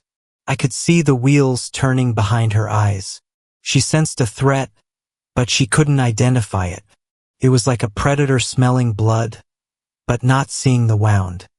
It is interesting, Monica said slowly, swirling her wine, that you have such a rapport with the service staff, but I suppose it makes sense. You run in the same circles. Blue collar understands blue collar. Enough, Dad said, cutting in. He looked uncomfortable. Let's not talk about work. It is my birthday. You are right, Greg. Monica smiled, switching back to her public persona instantly. We should focus on the future, on the family. She stood up, tapping her glass with a knife again. The room quieted down. Guests turned in their chairs. I would like to propose a toast, Monica said, raising her glass high. To my wonderful husband, Greg. 60 years of life and so much more to come. She looked down at him with a gaze that simulated adoration but felt like ownership. We have been through so much, she continued. But we have built a life based on trust, on transparency, and on the belief that hard work and loyalty are always rewarded. Some people, her eyes flicked to me for a microcond, choose to take the easy way out. They choose to blame others. But in this house, we believe that you get what you earn. Hear, hear, Uncle Ted bellowed. You deserve the best, Greg, Monica said, leaning down to kiss his forehead. And tonight, we are going to make sure your legacy is protected for the people who truly love you. I raised my glass, but I didn't drink. I var til at smile. I watched the way her hand rested possessively on my father's shoulder. I watched Ethan and Grace smugly sipping their wine, secure in their inheritance, secure in their superiority. You get what you earn. It was almost funny. She was stealing my father's words, twisting them into a weapon, just as she had twisted everything else. She thought she was talking about herself. She thought she was the one who had earned the kingdom. But as I looked at the clock on the wall, the antique pendulum clock my mother had bought 30 years ago, I saw the time. It was 7:15. Aunt Linda would be at the back door in exactly 5 minutes. To trust, I said softly, so quietly that only the person sitting next to me could hear. What was that, Allison? Monica asked, her hearing sharp as a bat's. I said to trust, I repeated, looking her dead in the eye. And to getting exactly what we deserve. Monica faltered for the first time all night. Her smile wavered. She saw something in my face that she hadn't seen since I was 12 years old. It wasn't fear. It wasn't submission. It was anticipation. The doorbell rang. It wasn't the polite chime I had used. It was a long, insistent press. And then, before anyone could move, the sound of the back door, the kitchen entrance slamming open, echoed through the house. What on earth? Monica hissed, putting her glass down. I told the caterers to use the side entrance. She didn't know. She didn't know that the caterers were already here. She didn't know that the person walking through the kitchen wasn't bringing more wine. She was bringing the bill, and it was long past due. The arrival of dessert was usually the signal that the evening had entered its safe harbor. Waiters in crisp white jackets circulated the room, placing crystal bowls of cream brulee in front of the guests. The sugar crusts were torched to a perfect amber, and for a moment the only sound in the dining room was the delicate crack of spoons breaking through the caramel shell. I stared at my dessert, my reflection distorted in the silver spoon. I had not taken a bite of the meal. My stomach was a knot of adrenaline and anticipation. I knew Aunt Linda was in the house. I could feel her presence like a change in barometric pressure. But before she could make her entrance, the universe decided to deliver a prelude. The double doors of the dining room opened again. It was David Henderson, the operations manager of the Convention Sense Catering Division. This time, he was not alone. He was accompanied by a young woman holding a tablet and a thick leather folio, the kind used to present final invoices for high-end events. They did not head for the kitchen. They walked straight toward the head of the table. There was a slight hesitation in David's step as he approached. He looked perplexed, his professional mask slipping just enough to reveal genuine confusion. He stopped between my father and Monica. Mr. and Mrs. Hartwell, David said, his voice low, but carrying clearly in the sudden silence that falls when the bill arrives. I apologize for the interruption during dessert. We usually settle the incidentals at the end of the night, but my billing coordinator just flagged a discrepancy in the system that I needed to clarify. Monica dabbed her mouth with her napkin, looking annoyed, but retaining her smile. A discrepancy? Did you undercharge us? I assure you we are happy to pay for any extras. We want everything to be perfect. She reached for her purse, which sat on the floor beside her, clearly eager to flash the platinum credit cards that was technically linked to a joint account funded by assets she had drained from my inheritance. No, ma'am, David said, glancing at the tablet the young woman was holding. It is actually the opposite. When we went to process the final authorization for the room rental and the premium service package, the system automatically flagged this event as complimentary. The room went quiet. A few spoons stopped midway to mouths. Compliment, my father repeated, looking confused. I don't understand. I gave you my deposit check 3 weeks ago.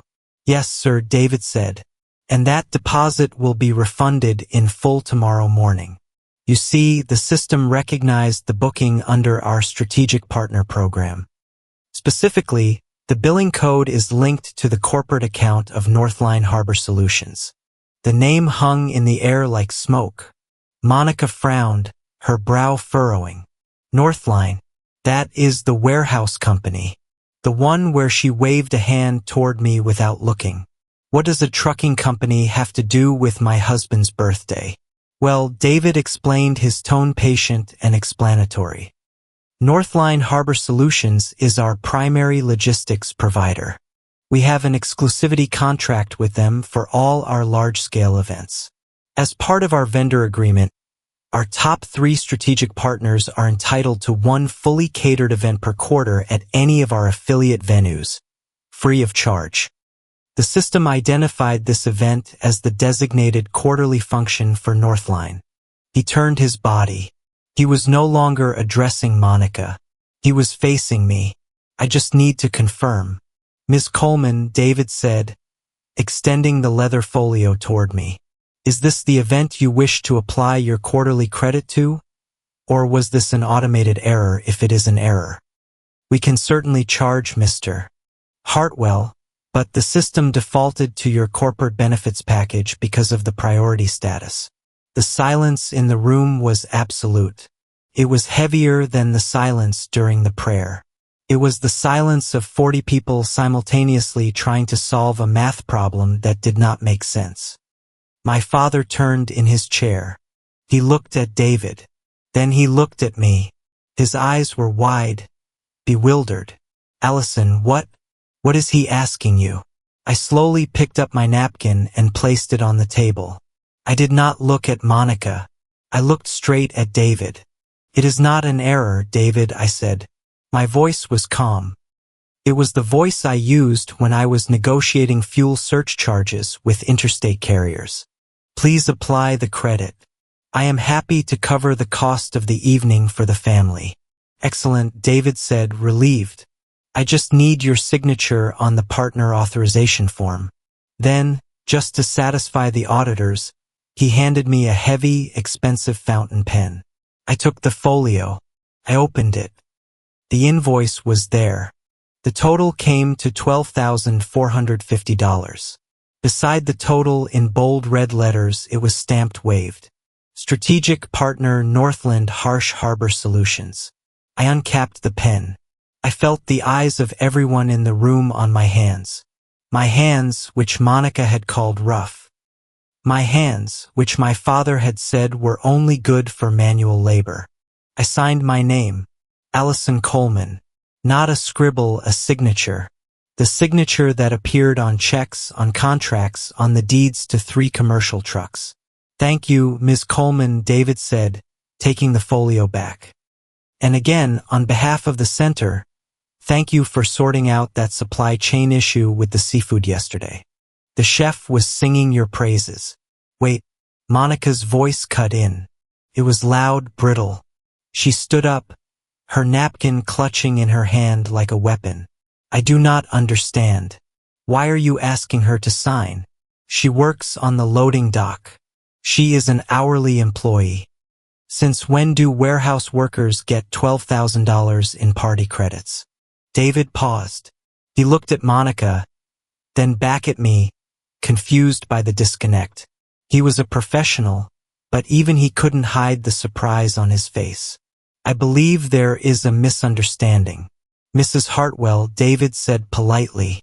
Ms. Coleman isn't an hourly employee. She is the owner.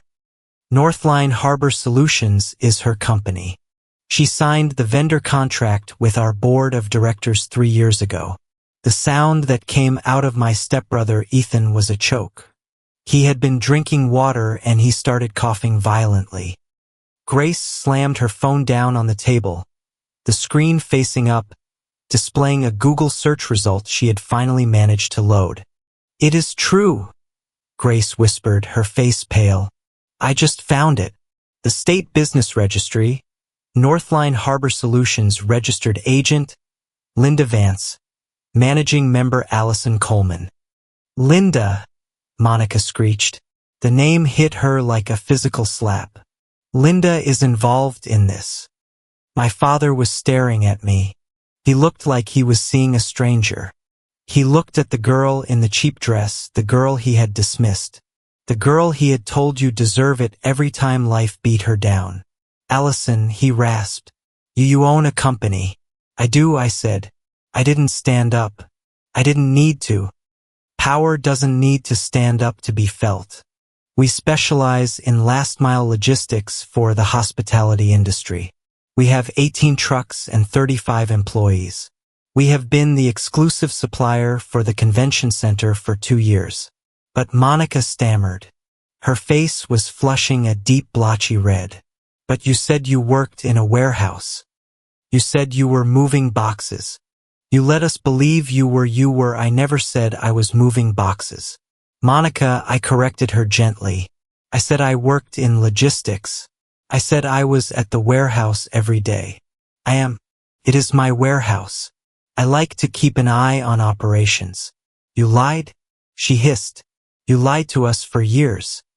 You sat there in your dirty clothes and let you what? I asked, my voice hardening. Let you ridicule me. Let you tell everyone I was a failure. Let you feel superior. We offered to help you, she shouted, losing her composure entirely. We offered you advice, and you were sitting on a gold mine, you ungrateful little. Mrs. Hartwell, David interrupted, his voice stern. He stepped between Monica and me. I must ask you to lower your voice. Ms. Coleman is a valued client of this establishment, and we do not tolerate abuse of our partners. The shift in hierarchy was instantaneous and brutal.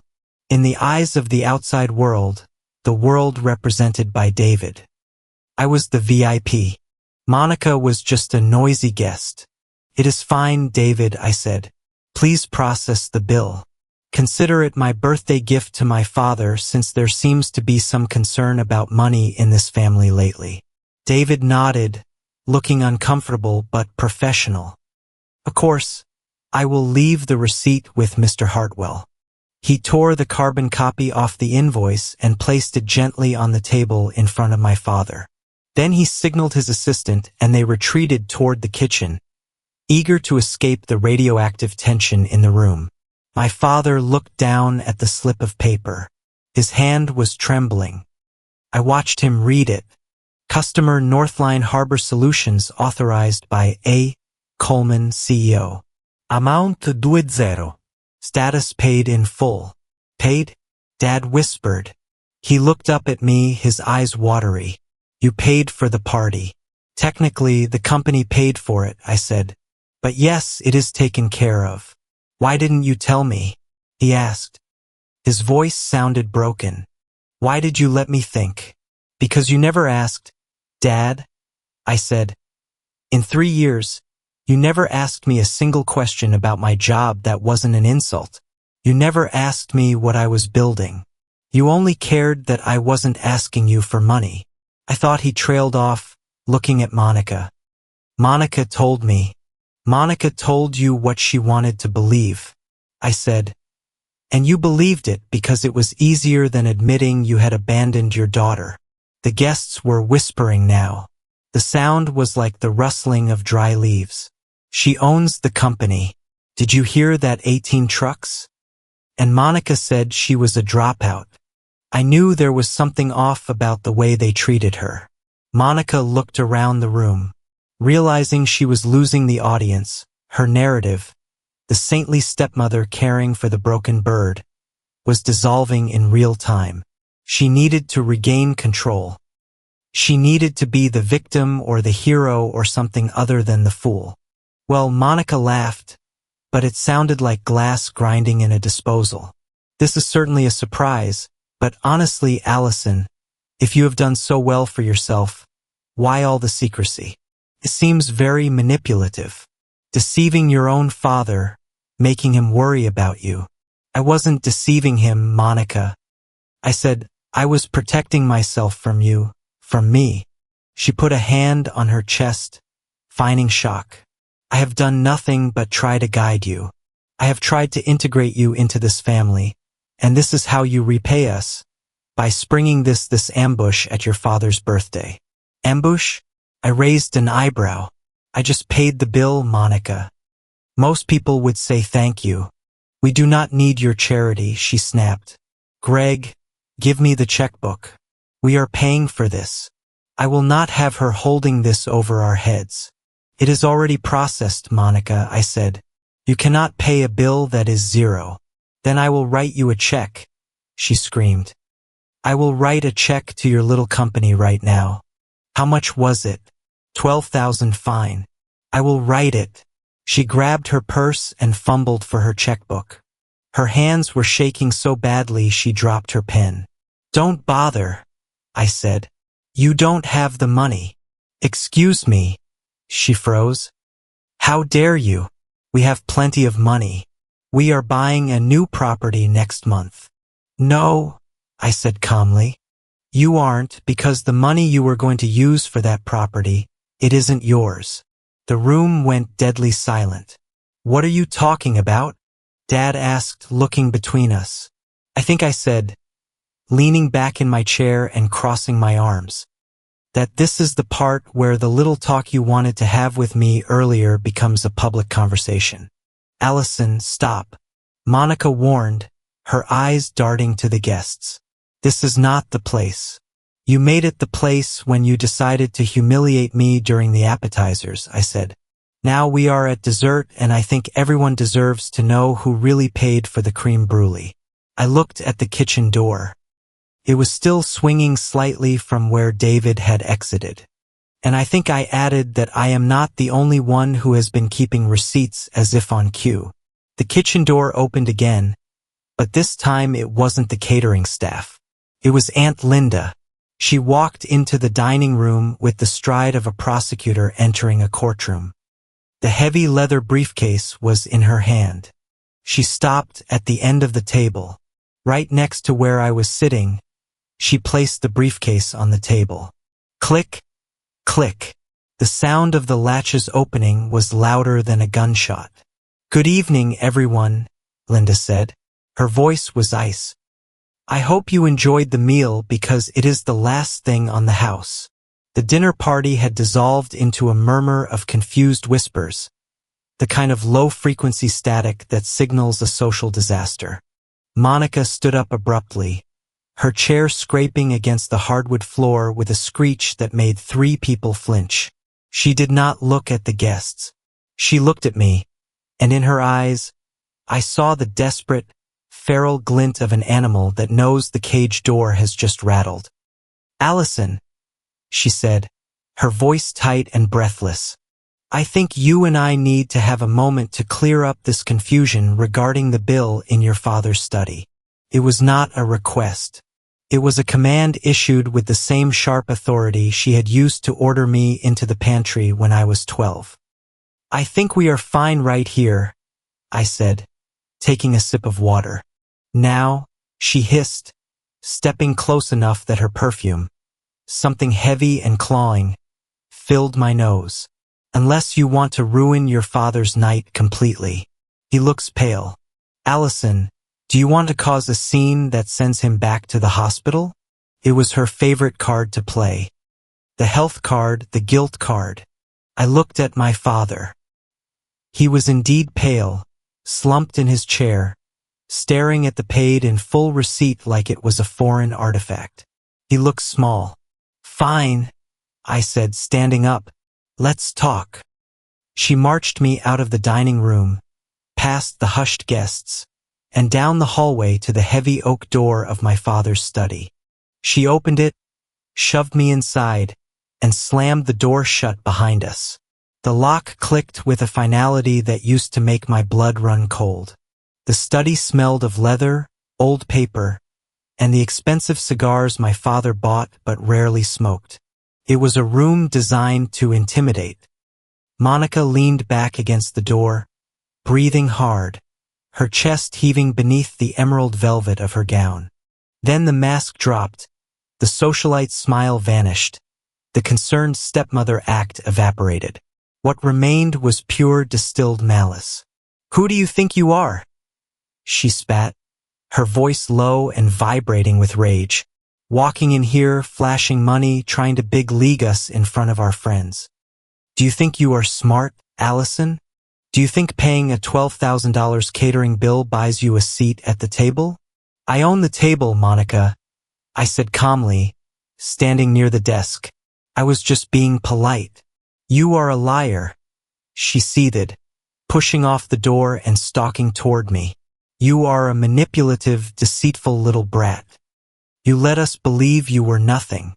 You let us worry about you. You never worried. I corrected her. You gloated. And now what? She laughed.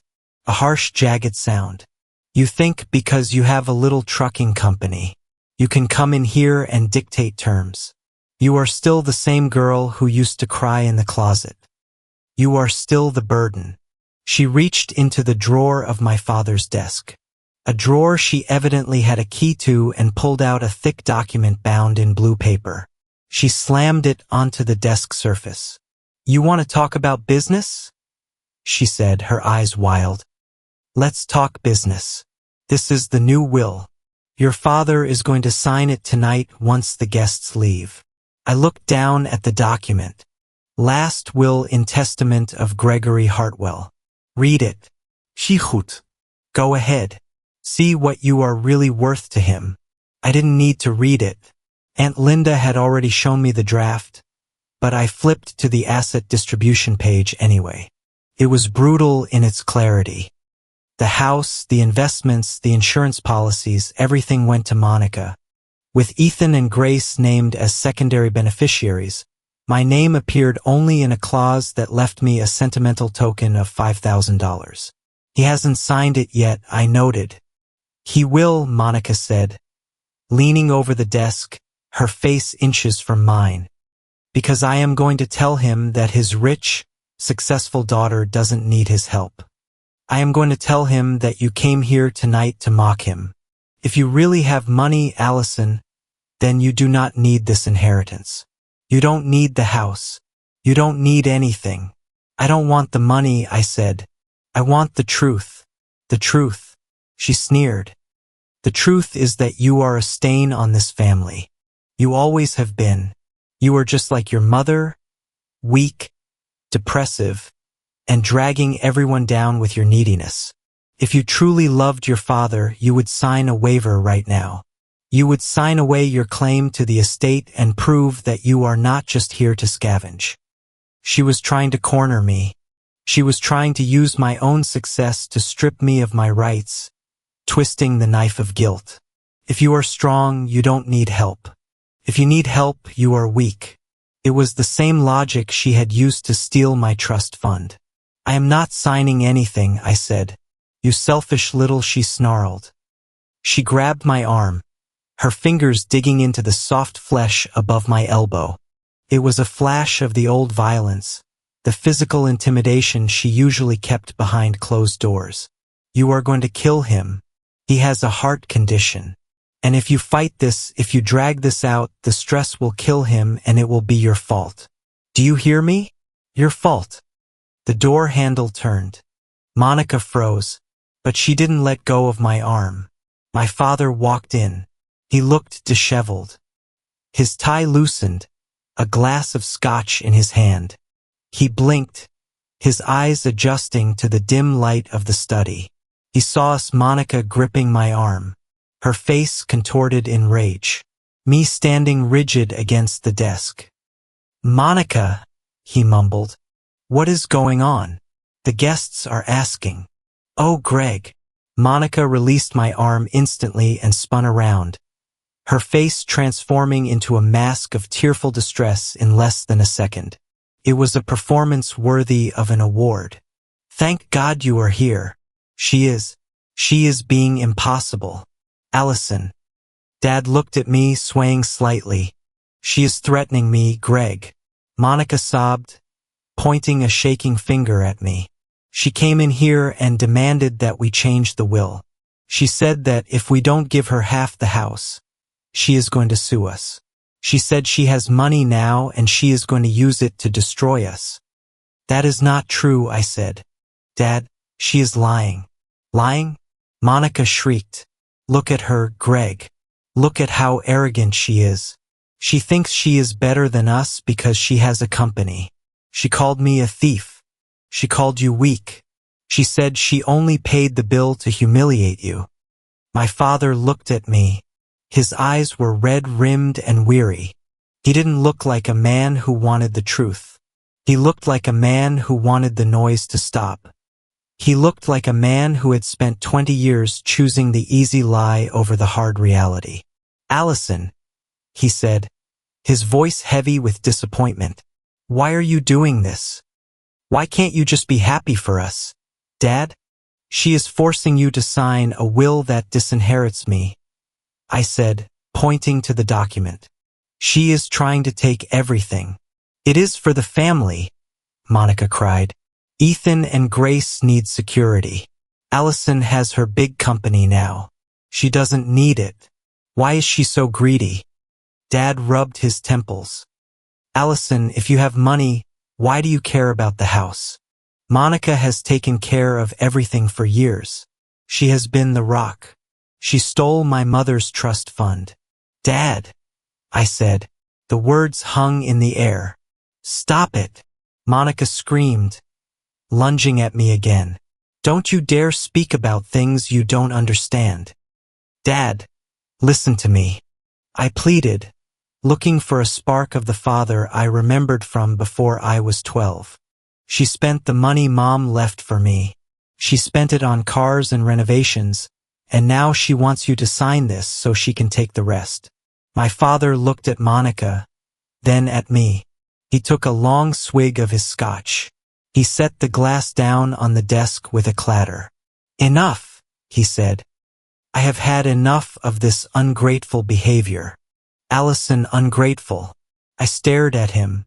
Monica has tried, he said, reciting the script he had been fed for decades.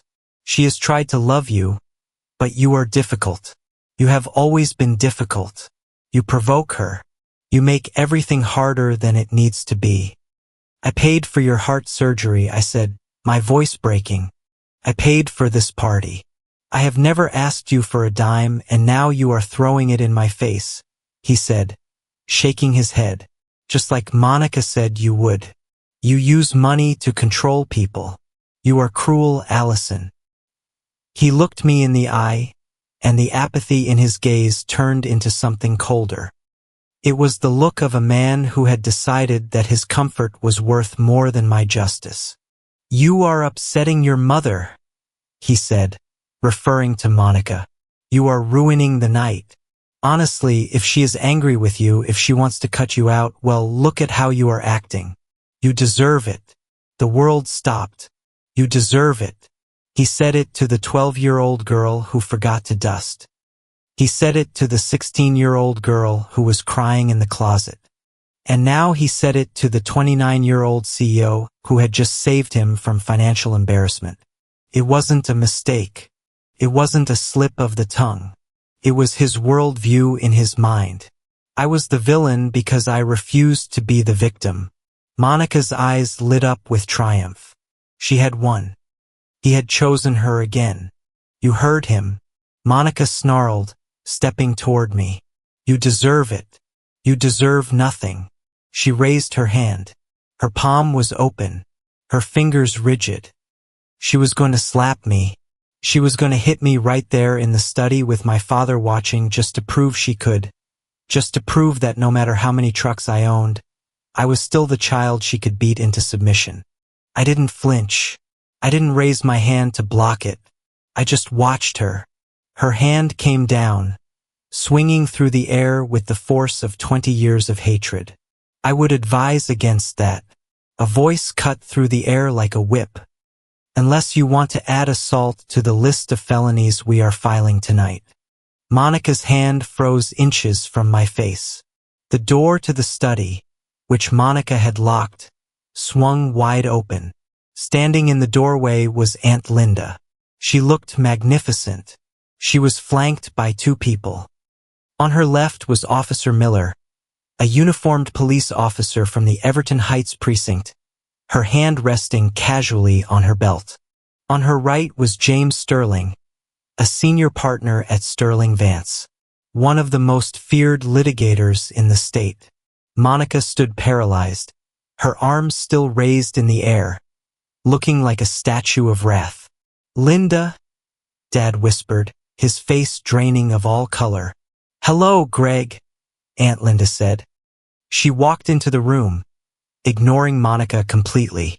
She walked straight to the desk and placed the battered leather briefcase on top of the unsigned will.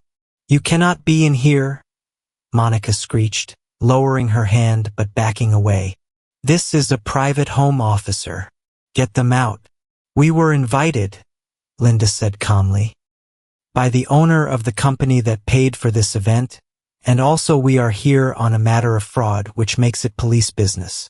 Officer Miller stepped forward. Mrs. Hartwell, I need you to step away from Miss Coleman. Keep your hands visible. Monica stumbled back, hitting the bookshelf. Fraud. What fraud? You are crazy. Linda didn't answer. She simply reached out and clicked the latches of the briefcase. Snick, snick. She opened the lid. Inside was not a chaotic jumble of papers. It was a neatly organized system of color-coded files. We have the bank records, Greg, Linda said, pulling out a file marked Trust 2005-2015, the original irrevocable trust Elizabeth established for Allison. We have the court order transferring stewardship to you. And we have the forensic accounting of every single withdrawal. She slapped a spreadsheet onto the desk next to his scotch glass. Here is the withdrawal for the kitchen renovation. Linda said, here is the withdrawal for your Ford F-150.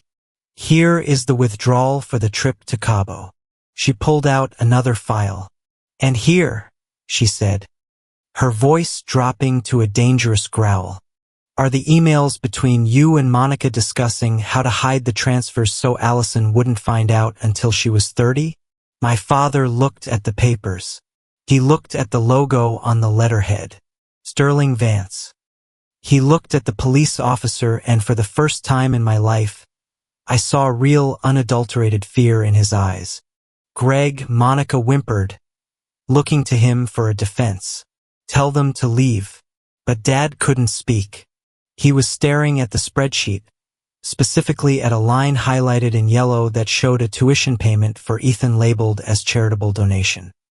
This is a draft of a civil complaint, the lawyer, James Sterling, said, placing a thick bound document on the desk. Racketeering, embezzlement, breach of fiduciary duty, and fraud. We are prepared to file it Monday morning along with a petition to the district attorney to review the case for criminal charges. Monica looked at the papers, then at me. Her face was a mask of horror. Allison, she gasped. You wouldn't? I looked at her. I looked at the woman who had just tried to hit me. I looked at the father who told me I deserved it. I think I said, picking up the unsigned will and dropping it into the trash can, that we are way past wooden Monica, we are firmly in the territory of did. Aunt Linda smiled. It was the terrifying, satisfied smile of a woman who had waited 20 years to deliver the checkmate. Sit down, Monica, Linda said. And you too, Greg. The party is over. It is time for the audit. We are moving this to the living room, Aunt Linda announced.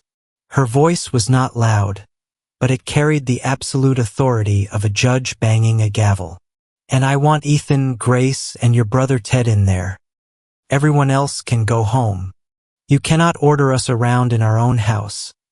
Monica spat, though she was already backing out of the study, her eyes darting nervously toward Officer Miller. Technically, James Sterling, the lawyer standing beside Linda, adjusted his glasses. Considering the evidence of grand larceny and fraud we are about to present, this house is likely proceeds of a crime. So yes, she can. The procession from the study to the living room was a grim parade. My father walked like a man marching to the gallows, his shoulders hunched, the glass of scotch still clutched in his hand as if it were his only lifeline. Monica walked with jerky, frantic steps, her emerald gown swishing aggressively, trying to muster some shred of dignity. I walked behind them, flanked by the police officer and my aunt. The party guests were already dispersing, sensing the radioactive toxicity radiating from the hallway. Only Uncle Ted and Aunt Sarah remained, standing awkwardly by the fireplace, looking terrified. Ethan and Grace were still at the dining table, scrolling on their phones, looking confused and annoyed that their evening had been interrupted. Sit down, Linda commanded. We gathered in the living room, the plush beige sofas, usually the site of family movie nights where I wasn't invited, now felt like the benches of a courtroom. Monica and Dad sat on the love seat. Ethan and Grace took the armchairs. I sat on the ottoman facing them. Linda stood in the center next to the coffee table where she placed the leather briefcase in a small digital voice recorder. "What is going on?"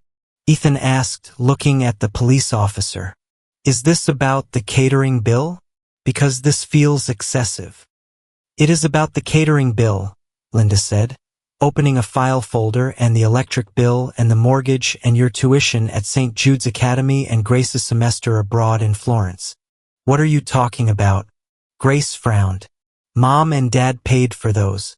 "No," Linda said, her voice slicing through the air. "They didn't." She picked up a document, a yellowed piece of paper with a seal on the bottom. "This," Linda began, holding it up for the room to see, "is the establishment document for the Elizabeth Hartwell Trust. Your mother," she looked at me, "created it 3 months before she passed away. She liquidated her portfolio and placed $250,000 into an irrevocable trust. The sole beneficiary was Allison Coleman. The funds were restricted. They were to be used exclusively for her education, her health, or the starting of a business." The room went silent. $250,000. I saw Ethan's eyes widen. "When Elizabeth died," Linda continued, pacing slowly, "I was the co-trustee, but as you know, I had my own family crisis that year. Monica and Greg used that opportunity to petition the probate court. They claimed that due to mounting medical debts and the cost of raising a grieving child, the funds needed to be consolidated into the family accounts for ease of access. They argued it was in Allison's best interest. It was," Monica interrupted, her voice shrill. "We were drowning in bills. We had to keep the lights on. We used that money to keep a roof over her head." "Is that so?" Linda asked. She reached into the briefcase and pulled out a spreadsheet taped together to form a long scroll. She let it unfurl. It hit the floor and rolled toward Monica's feet. "This is the forensic accounting of that account from the moment the transfer was approved," Linda said. "Let's look at the roof over her head. Shall we?" She pointed to a line item. "August 14th, withdrawal of $18,000. Memo home maintenance." Linda looked at Dad. "That was the week you installed the heated swimming pool. Wasn't it, Greg?" I seem to recall. "Allison wasn't allowed to use the pool because Monica said she tracked too much dirt in." Dad flinched. He stared at the carpet. "January 3rd. Linda read, "Withdrawal of $12,000 memo educational support." That check was written directly to St. Jude's Academy for Ethan Hale. Ethan froze. He looked at his mother. "Mom, you said Dad's bonus paid for my tuition. It is all the same money." Monica cried, waving her hands frantically. "We are a family. What is mine is yours. What is yours is ours. We used the money to invest in the family's future. Ethan needed a good school. And Allison," I asked quietly, "I needed a good school too. But when I asked for help with community college, you told me there was no money. You told me I had to take out loans. Because you are not academic," Monica snapped, turning on me. "It would have been a waste. Ethan had potential. We made an executive decision to allocate resources where they would yield the best return. That is business."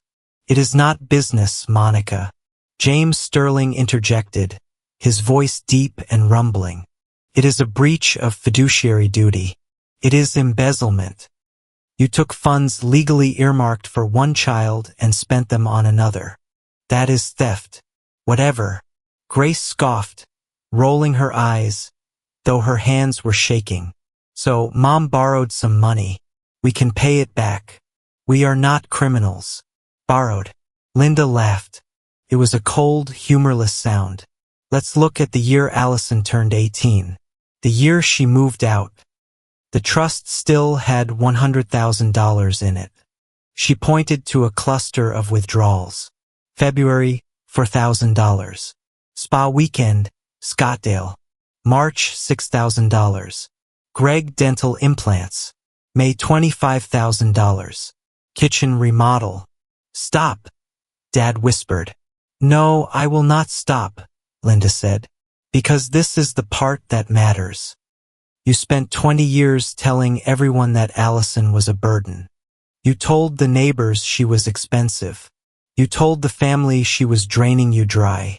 You painted her as a leech to justify the fact that you were bleeding her dry. She turned to Uncle Ted. Ted, do you remember 5 years ago when Greg asked to borrow $5,000 from you? He said it was because Allison had gotten into trouble and needed bail money. Uncle Ted nodded slowly, looking at me with wide eyes. I remember I gave him the check. Allison has never been arrested, Linda said. I checked her record. Clean. But looking at the bank statement from that same week. Here it is. A deposit of $5,000 followed immediately by a payment to Everton Heights Country Club. Initiation fee. Uncle Ted turned to look at his brother. His face was purple. Greg, you told me she was in jail. You bought a golf membership with my money. I needed the networking. Dad stammered for business to pay the bills. Lies, I said. The word hung in the air. It was all lies. Every time you told me I was useless. Every time you told me I was a failure, it wasn't because you believed it. It was because you needed me to believe it. If I thought I was worthless, I wouldn't ask where the money went. We did what we had to do. Monica screamed, standing up. I raised you. I cooked for you. I kept this house running. I deserved compensation for dealing with a sullen, ungrateful stepchild. Do you know how hard it is to raise another woman's brat? Monica, shut up. Dad hissed, grabbing her arm. No, she pulled away. I am tired of pretending. Yes, we spent the money and we enjoyed it because we are the ones who live in the real world. Allison, we have standards. You are happy in a warehouse. You don't need luxury. You don't appreciate it. It would have been wasted on you. Linda reached down and pressed the play button on the digital recorder. I thought you might say that, Linda said, which is why I want everyone to listen to this. This was recorded 2 years ago at a charity brunch. My friend was sitting at the table behind you. Monica. Static crackled through the speaker, and then Monica's voice filled the room. It was loud, clear, and dripping with arrogance. Honestly, it is the best thing that ever happened. The trust fund is almost gone, but Greg is about to inherit his mother's estate, so we are fine. And the best part is Allison has no clue. She thinks she is poor. She is working double shifts at some factory. It is hilarious. If she knew she paid for my Mercedes, she would die. But she is too stupid to ask questions. She is just like her mother, passive. I basically got a free ride for 15 years just for tolerating her presence. The recording clicked off. The silence in the living room was absolute. It was a vacuum. Grace looked at her mother with horror. Mom, you laughed about it. It was a joke. Monica whispered, her face pale as a sheet. I was just talking. It was wine talk. It is a confession, Officer Miller said, stepping forward. Mrs. Hartwell, that recording establishes intent to defraud. My father was staring at the wall. He looked like a man whose house had collapsed on top of him. He realized finally that there was no ignorance defense. He had married a woman who laughed about stealing from his daughter, and he had sat in the passenger seat of the Mercedes she bought with the stolen money. So here is where we stand, James Sterling said. Stepping into the center of the room, he placed his hands on the back of a chair. We have enough evidence to file a civil suit that will strip you of everything, the house, the cars, the investments. We will garnish your wages. We will attach liens to every asset you own. We will recover the principal of $250,000 plus 20 years of compound interest plus punitive damages for emotional distress and fraud. He paused, looking at Ethan and Grace. And since you two are adults now, and you benefited knowingly or unknowingly from the proceeds of this fraud, You may also be named in the suit to recover the tuition and expenses paid on your behalf. Me? Ethan jumped up. I didn't know. You can't sue me. Then you better hope your mother settles, Sterling said coldly. But that is just the civil side. The district attorney takes a very dim view of trustees who loot accounts meant for orphans. That is a felony depending on the sentencing. You are looking at 5 to 10 years in state prison. Monica collapsed back onto the sofa. She brought her hands to her face and started to sob. It wasn't a pretty cry. It was the ugly, heaving sob of someone who has lost the game. Greg, do something, she wailed. Fix this. Dad looked at me. He looked old. He looked broken. Allison, he croaked. Please, we are family. You can't send us to prison. You can't take the house. Why not? I asked. You tried to take it from me an hour ago. You tried to make me sign a will that left me with nothing. I was scared, he said, tears leaking from his eyes. I just wanted peace. I just wanted everyone to get along. You wanted silence, I corrected him. You didn't want peace. You wanted me to be quiet so you could enjoy the money. Please. Monica fell to her knees. She actually crawled across the Persian rug, the rug bought with my money, and reached for my hand. Allison, baby, please. I am sorry. I was jealous. I was wrong. Don't ruin us. Ethan is just starting his career. Grace is so young. Don't destroy their lives because of our mistakes. I looked down at her, the woman who had terrorized me, the woman who had made me feel small for 2 decades.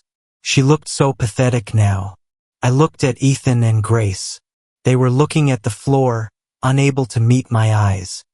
They knew that every vacation, every nice dinner, every semester of college had been stolen from the sister they mocked. Their superiority was a hallucination. They were the welfare cases and I was the financier. I felt a strange sensation in my chest. It wasn't joy. It wasn't even anger anymore. It was clarity. This is your choice, Allison, Aunt Linda said softly, standing beside me. You hold the cards. You can file the charges. You can take it all or you can make a deal.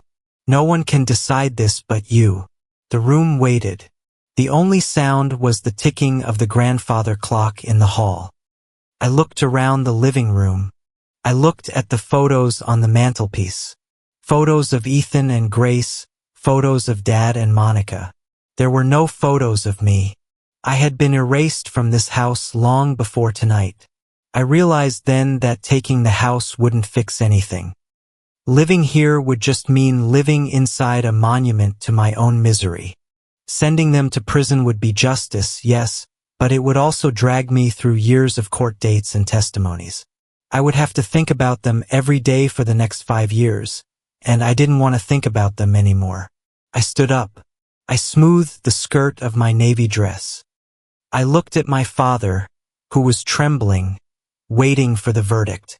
I will decide, I said, my voice steady and clear in the silent room. But not the way you think. I am not going to sue you for the money, and I am not going to send you to prison. Monica let out a gasp of relief. Oh, thank God, Allison. Thank you. Thank you. Quiet, I said. I haven't finished. I walked over to the briefcase and pulled out a single document. It was the forensic accounting sheet showing the total amount stolen adjusted for inflation. I am not going to sue you, I repeated, because that would require me to spend more time with you and frankly, you are not worth the billable hours. I dropped the paper on the coffee table. But you are going to pay, I said, and you are going to pay on my terms.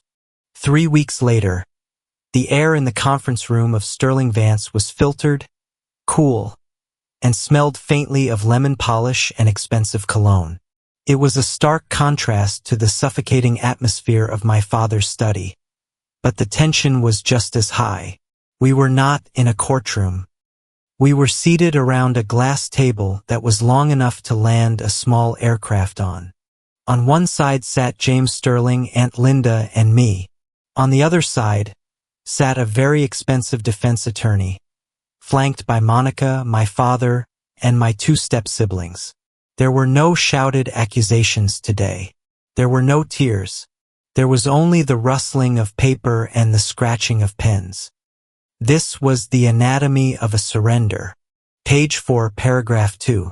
James Sterling said, his voice devoid of emotion. Restitution of the principal amount plus interest calculated at 6% per annum compounded annually for 20 years. The total sum to be remitted to the Elizabeth Hartwell Trust is $412,00063. Monica flinched as if she had been slapped. She looked smaller today. She was wearing a gray suit that was modest, almost dowdy. Her jewelry was gone. Her hair was pulled back. She looked like a woman who was trying very hard to appear harmless. My client agrees to the liquidation of her personal investment portfolio to cover 50% of this sum, Monica's lawyer said, sounding bored. The remainder will be paid through the sale of the vacation property in Cabo and the liquidation of her jewelry assets. And the house, Linda added sharply. We are getting to the house, James said. He slid a heavy document across the glass. The deed to the property at 452 Oak Ridge Lane in Everton Heights is to be transferred immediately to the trust. Mr. Gregory Hartwell will be granted a lifetime tenancy agreement subject to strict conditions. Dad looked at the document. His hands were shaking. He picked up the pen, then put it down. I am a tenant in my own house, he whispered. It is not your house, Greg. Linda said it never was. You bought it with a down payment from Elizabeth's life insurance. You maintained it with money stolen from her daughter. The house belongs to the trust. It belongs to Allison. Dad looked at me. I sat perfectly still. My hands folded on the table. I did not look away. You can live there, Dad, I said. But Monica cannot. What? Monica's head snapped up. That is my home. I have lived there for 18 years. And you used it as a weapon. I said you used that house to isolate me. You used it to hide your theft. The condition of the lease is simple. The property is for the residence of Gregory Hartwell. If you reside there, the lease is void and eviction proceedings begin immediately. Greg. Monica grabbed his arm. Do not let her do this. She is breaking up our marriage. Dad pulled his arm away. It was a small movement, but it was the first time I had ever seen him physically reject her. You broke it, Monica, he said, his voice raspy. You broke it when you laughed on that tape about stealing from my daughter. He picked up the pen and signed the deed transfer. He didn't look at her. The meeting continued for 3 hours. It was a surgical dismantling of the life Monica had built on my back. We went through the assets line by line. Every joint account was severed. Monica was removed from all shared investments to avoid criminal prosecution for fraud and embezzlement. She had to agree to a 5-year probationary period where her finances would be audited quarterly by an independent firm chosen by Aunt Linda. She was effectively grounded for a half-decade. Then came the turn of Ethan and Grace. They sat at the far end of the table looking like children who had been called to the principal's office. Regarding the educational loans, James Sterling said, sliding 2 folders toward them. Loans? Ethan choked out. Dad said he paid for my MBA. Dad paid for it with stolen money. I said that money is being recalled. Since you are adults and you benefited from the proceeds of a crime, you have 2 choices. You can be named in the civil suit for unjust enrichment, or you can sign these promissory notes. You will repay the cost of your tuition to the trust over the next 10 years. Low interest, but you will pay it back. Grace looked at the paper. I cannot afford this payment. I work part-time at a gallery. Then maybe you should get a second job. I said, I hear Everhart Meridian is hiring night shift loaders. I can put in a good word for you. Grace turned red, but she picked up the pen. For the first time in their lives, They were feeling the weight of $1. They were understanding that the lifestyle they felt entitled to had a cost, and the bill had finally come due. When the signing was done, the lawyers packed up their briefcases. Monica stood up, looking hollowed out. She had lost her assets, her home, and her status. She was moving into a small apartment downtown, paid for by the meager remainder of her own savings. "I hope you are happy, Allison," she hissed as she walked past me. "You have your revenge. You have destroyed everything." "I didn't destroy anything, Monica," I said, standing up to face her. "I just turned on the lights. If the house looks dirty now, that is because you never cleaned it." She stormed out. Ethan and Grace followed, not making eye contact. Dad remained seated. He looked at the stack of signed papers, then at me. "Allison," he said, "I know sorry does not fix it." "No," I said, "it doesn't. I signed the other agreement, too," he said, pushing a thin file toward me. "The therapy agreement I start on Tuesday. Dr. Neens, Linda says he specializes in enabling behavior and narcissistic family dynamics." "That is good, Dad. I want to understand," he said, his voice cracking. "I want to understand how I let it happen. How I watched you disappear in my own house and did nothing." "You were scared," I said, "and it was easier to let me be the scapegoat than to fight her." He nodded, tears dripping onto the glass table. "I am going to fix the house up for the trust. I will take care of it." "I know," I said. "I will see you on Tuesday, Dad, after your session." I walked out of the law office with Aunt Linda. The sun was shining outside, bright and blinding. I took a deep breath. The air tasted different, tasted clean. "You did good, kid," Linda said, putting an arm around my shoulder. "Your mother would be proud. You didn't just get the money back. You got the truth back." "It is not over, though," I said. "We have the money now. 400,000 plus the 50 you invested. What do you want to do with it?" Linda asked. "Expand North Line. Buy a boat." "No," I said, "I want to start a foundation." Linda smiled. She knew exactly what I meant.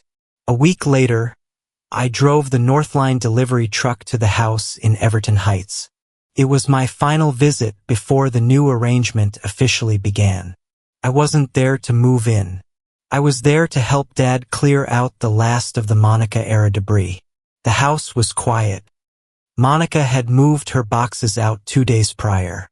The space felt larger, echoing with a silence that wasn't oppressive anymore. It was just empty. Dad was in the hallway taking down a large framed photo. It was a picture of him, Monica, Ethan, and Grace on a ski trip in Aspen, a trip I hadn't been invited to. He set the picture on the floor face down. "I found these in the attic," he said, gesturing to a cardboard box. I looked inside. They were old photographs, real ones. Photos of my mother holding me when I was a baby. Photos of Aunt Linda and Mom laughing at a picnic. Photos of Dad, young and smiling, looking at my mother with a love that I had almost forgotten existed. "I want to put these up," Dad said. "If that is okay with you, it is your house. It is the trust's house." I corrected him gently. "But yes, put them up." We spent the afternoon hanging the pictures. We replaced the glossy fake portraits of the perfect family with the grainy, imperfect, real history of the people who actually loved each other.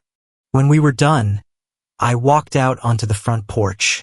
The sun was setting, casting long shadows across the manicured lawn. Dad followed me out. He leaned against the door frame, looking older but lighter. "You are leaving?" he asked. "I have a shift," I said. "And then a meeting with Linda. We are looking at office space for the foundation.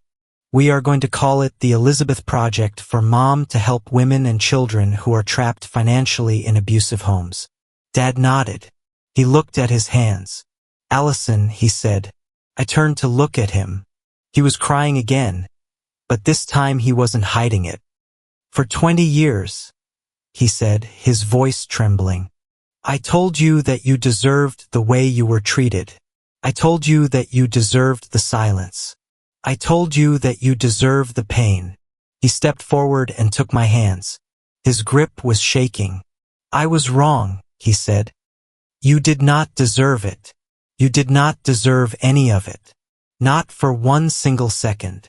It was the first time he had used those words to negate the sentence rather than enforce it. He wasn't asking for forgiveness. He was simply stating the fact he was rewriting the law of our family. Thank you, Dad, I whispered. I squeezed his hands, then let go. I walked down the driveway to where my truck was parked. It was a white box truck with the blue Northline Harbor Solutions logo on the side. It wasn't a Mercedes. It wasn't a luxury sedan. It was a work vehicle. It was a machine built for carrying heavy loads. And it was mine. I climbed into the driver's seat and started the engine. The diesel rumble was a comforting sound. I looked in the rear view mirror. I saw my father standing on the porch of the big house. He looked small against the grand architecture, but he was standing on his own 2 feet. The house behind him was no longer a prison of memories. It was just a building. It was an asset on a spreadsheet. It was a resource that would fund the freedom of others. I put the truck in gear and pulled away from the curb. I didn't look back again. I had a delivery to make, and for the first time in my life, I knew exactly where I was going. Epilogue. 2 months later, Aunt Linda and I stood in a small office suite in the city. It wasn't fancy, but it was bright. The smell of fresh paint was in the air. On the wall behind the reception desk, we had just hung a small brass plaque. It read the Elizabeth Project, legal and financial aid for survivors of domestic control. It looks good, Linda said, adjusting the frame. It looks real, I agreed. I sat down at my desk. My phone buzzed. It was a text from Grace. Just made my first loan payment to the trust. My bank account is crying. Also, can you send me the link for that night shift application? The gallery cut my hours. I smiled and forwarded her the link. She was learning. I looked at the empty chair across from my desk. Soon, someone would sit there. Someone who felt trapped. Someone who had been told they were worthless. Someone who had been told over and over, you deserve this. And I would look them in the eye with the full weight of my history and my victory behind me, and I would tell them the truth. No one deserves to be silent.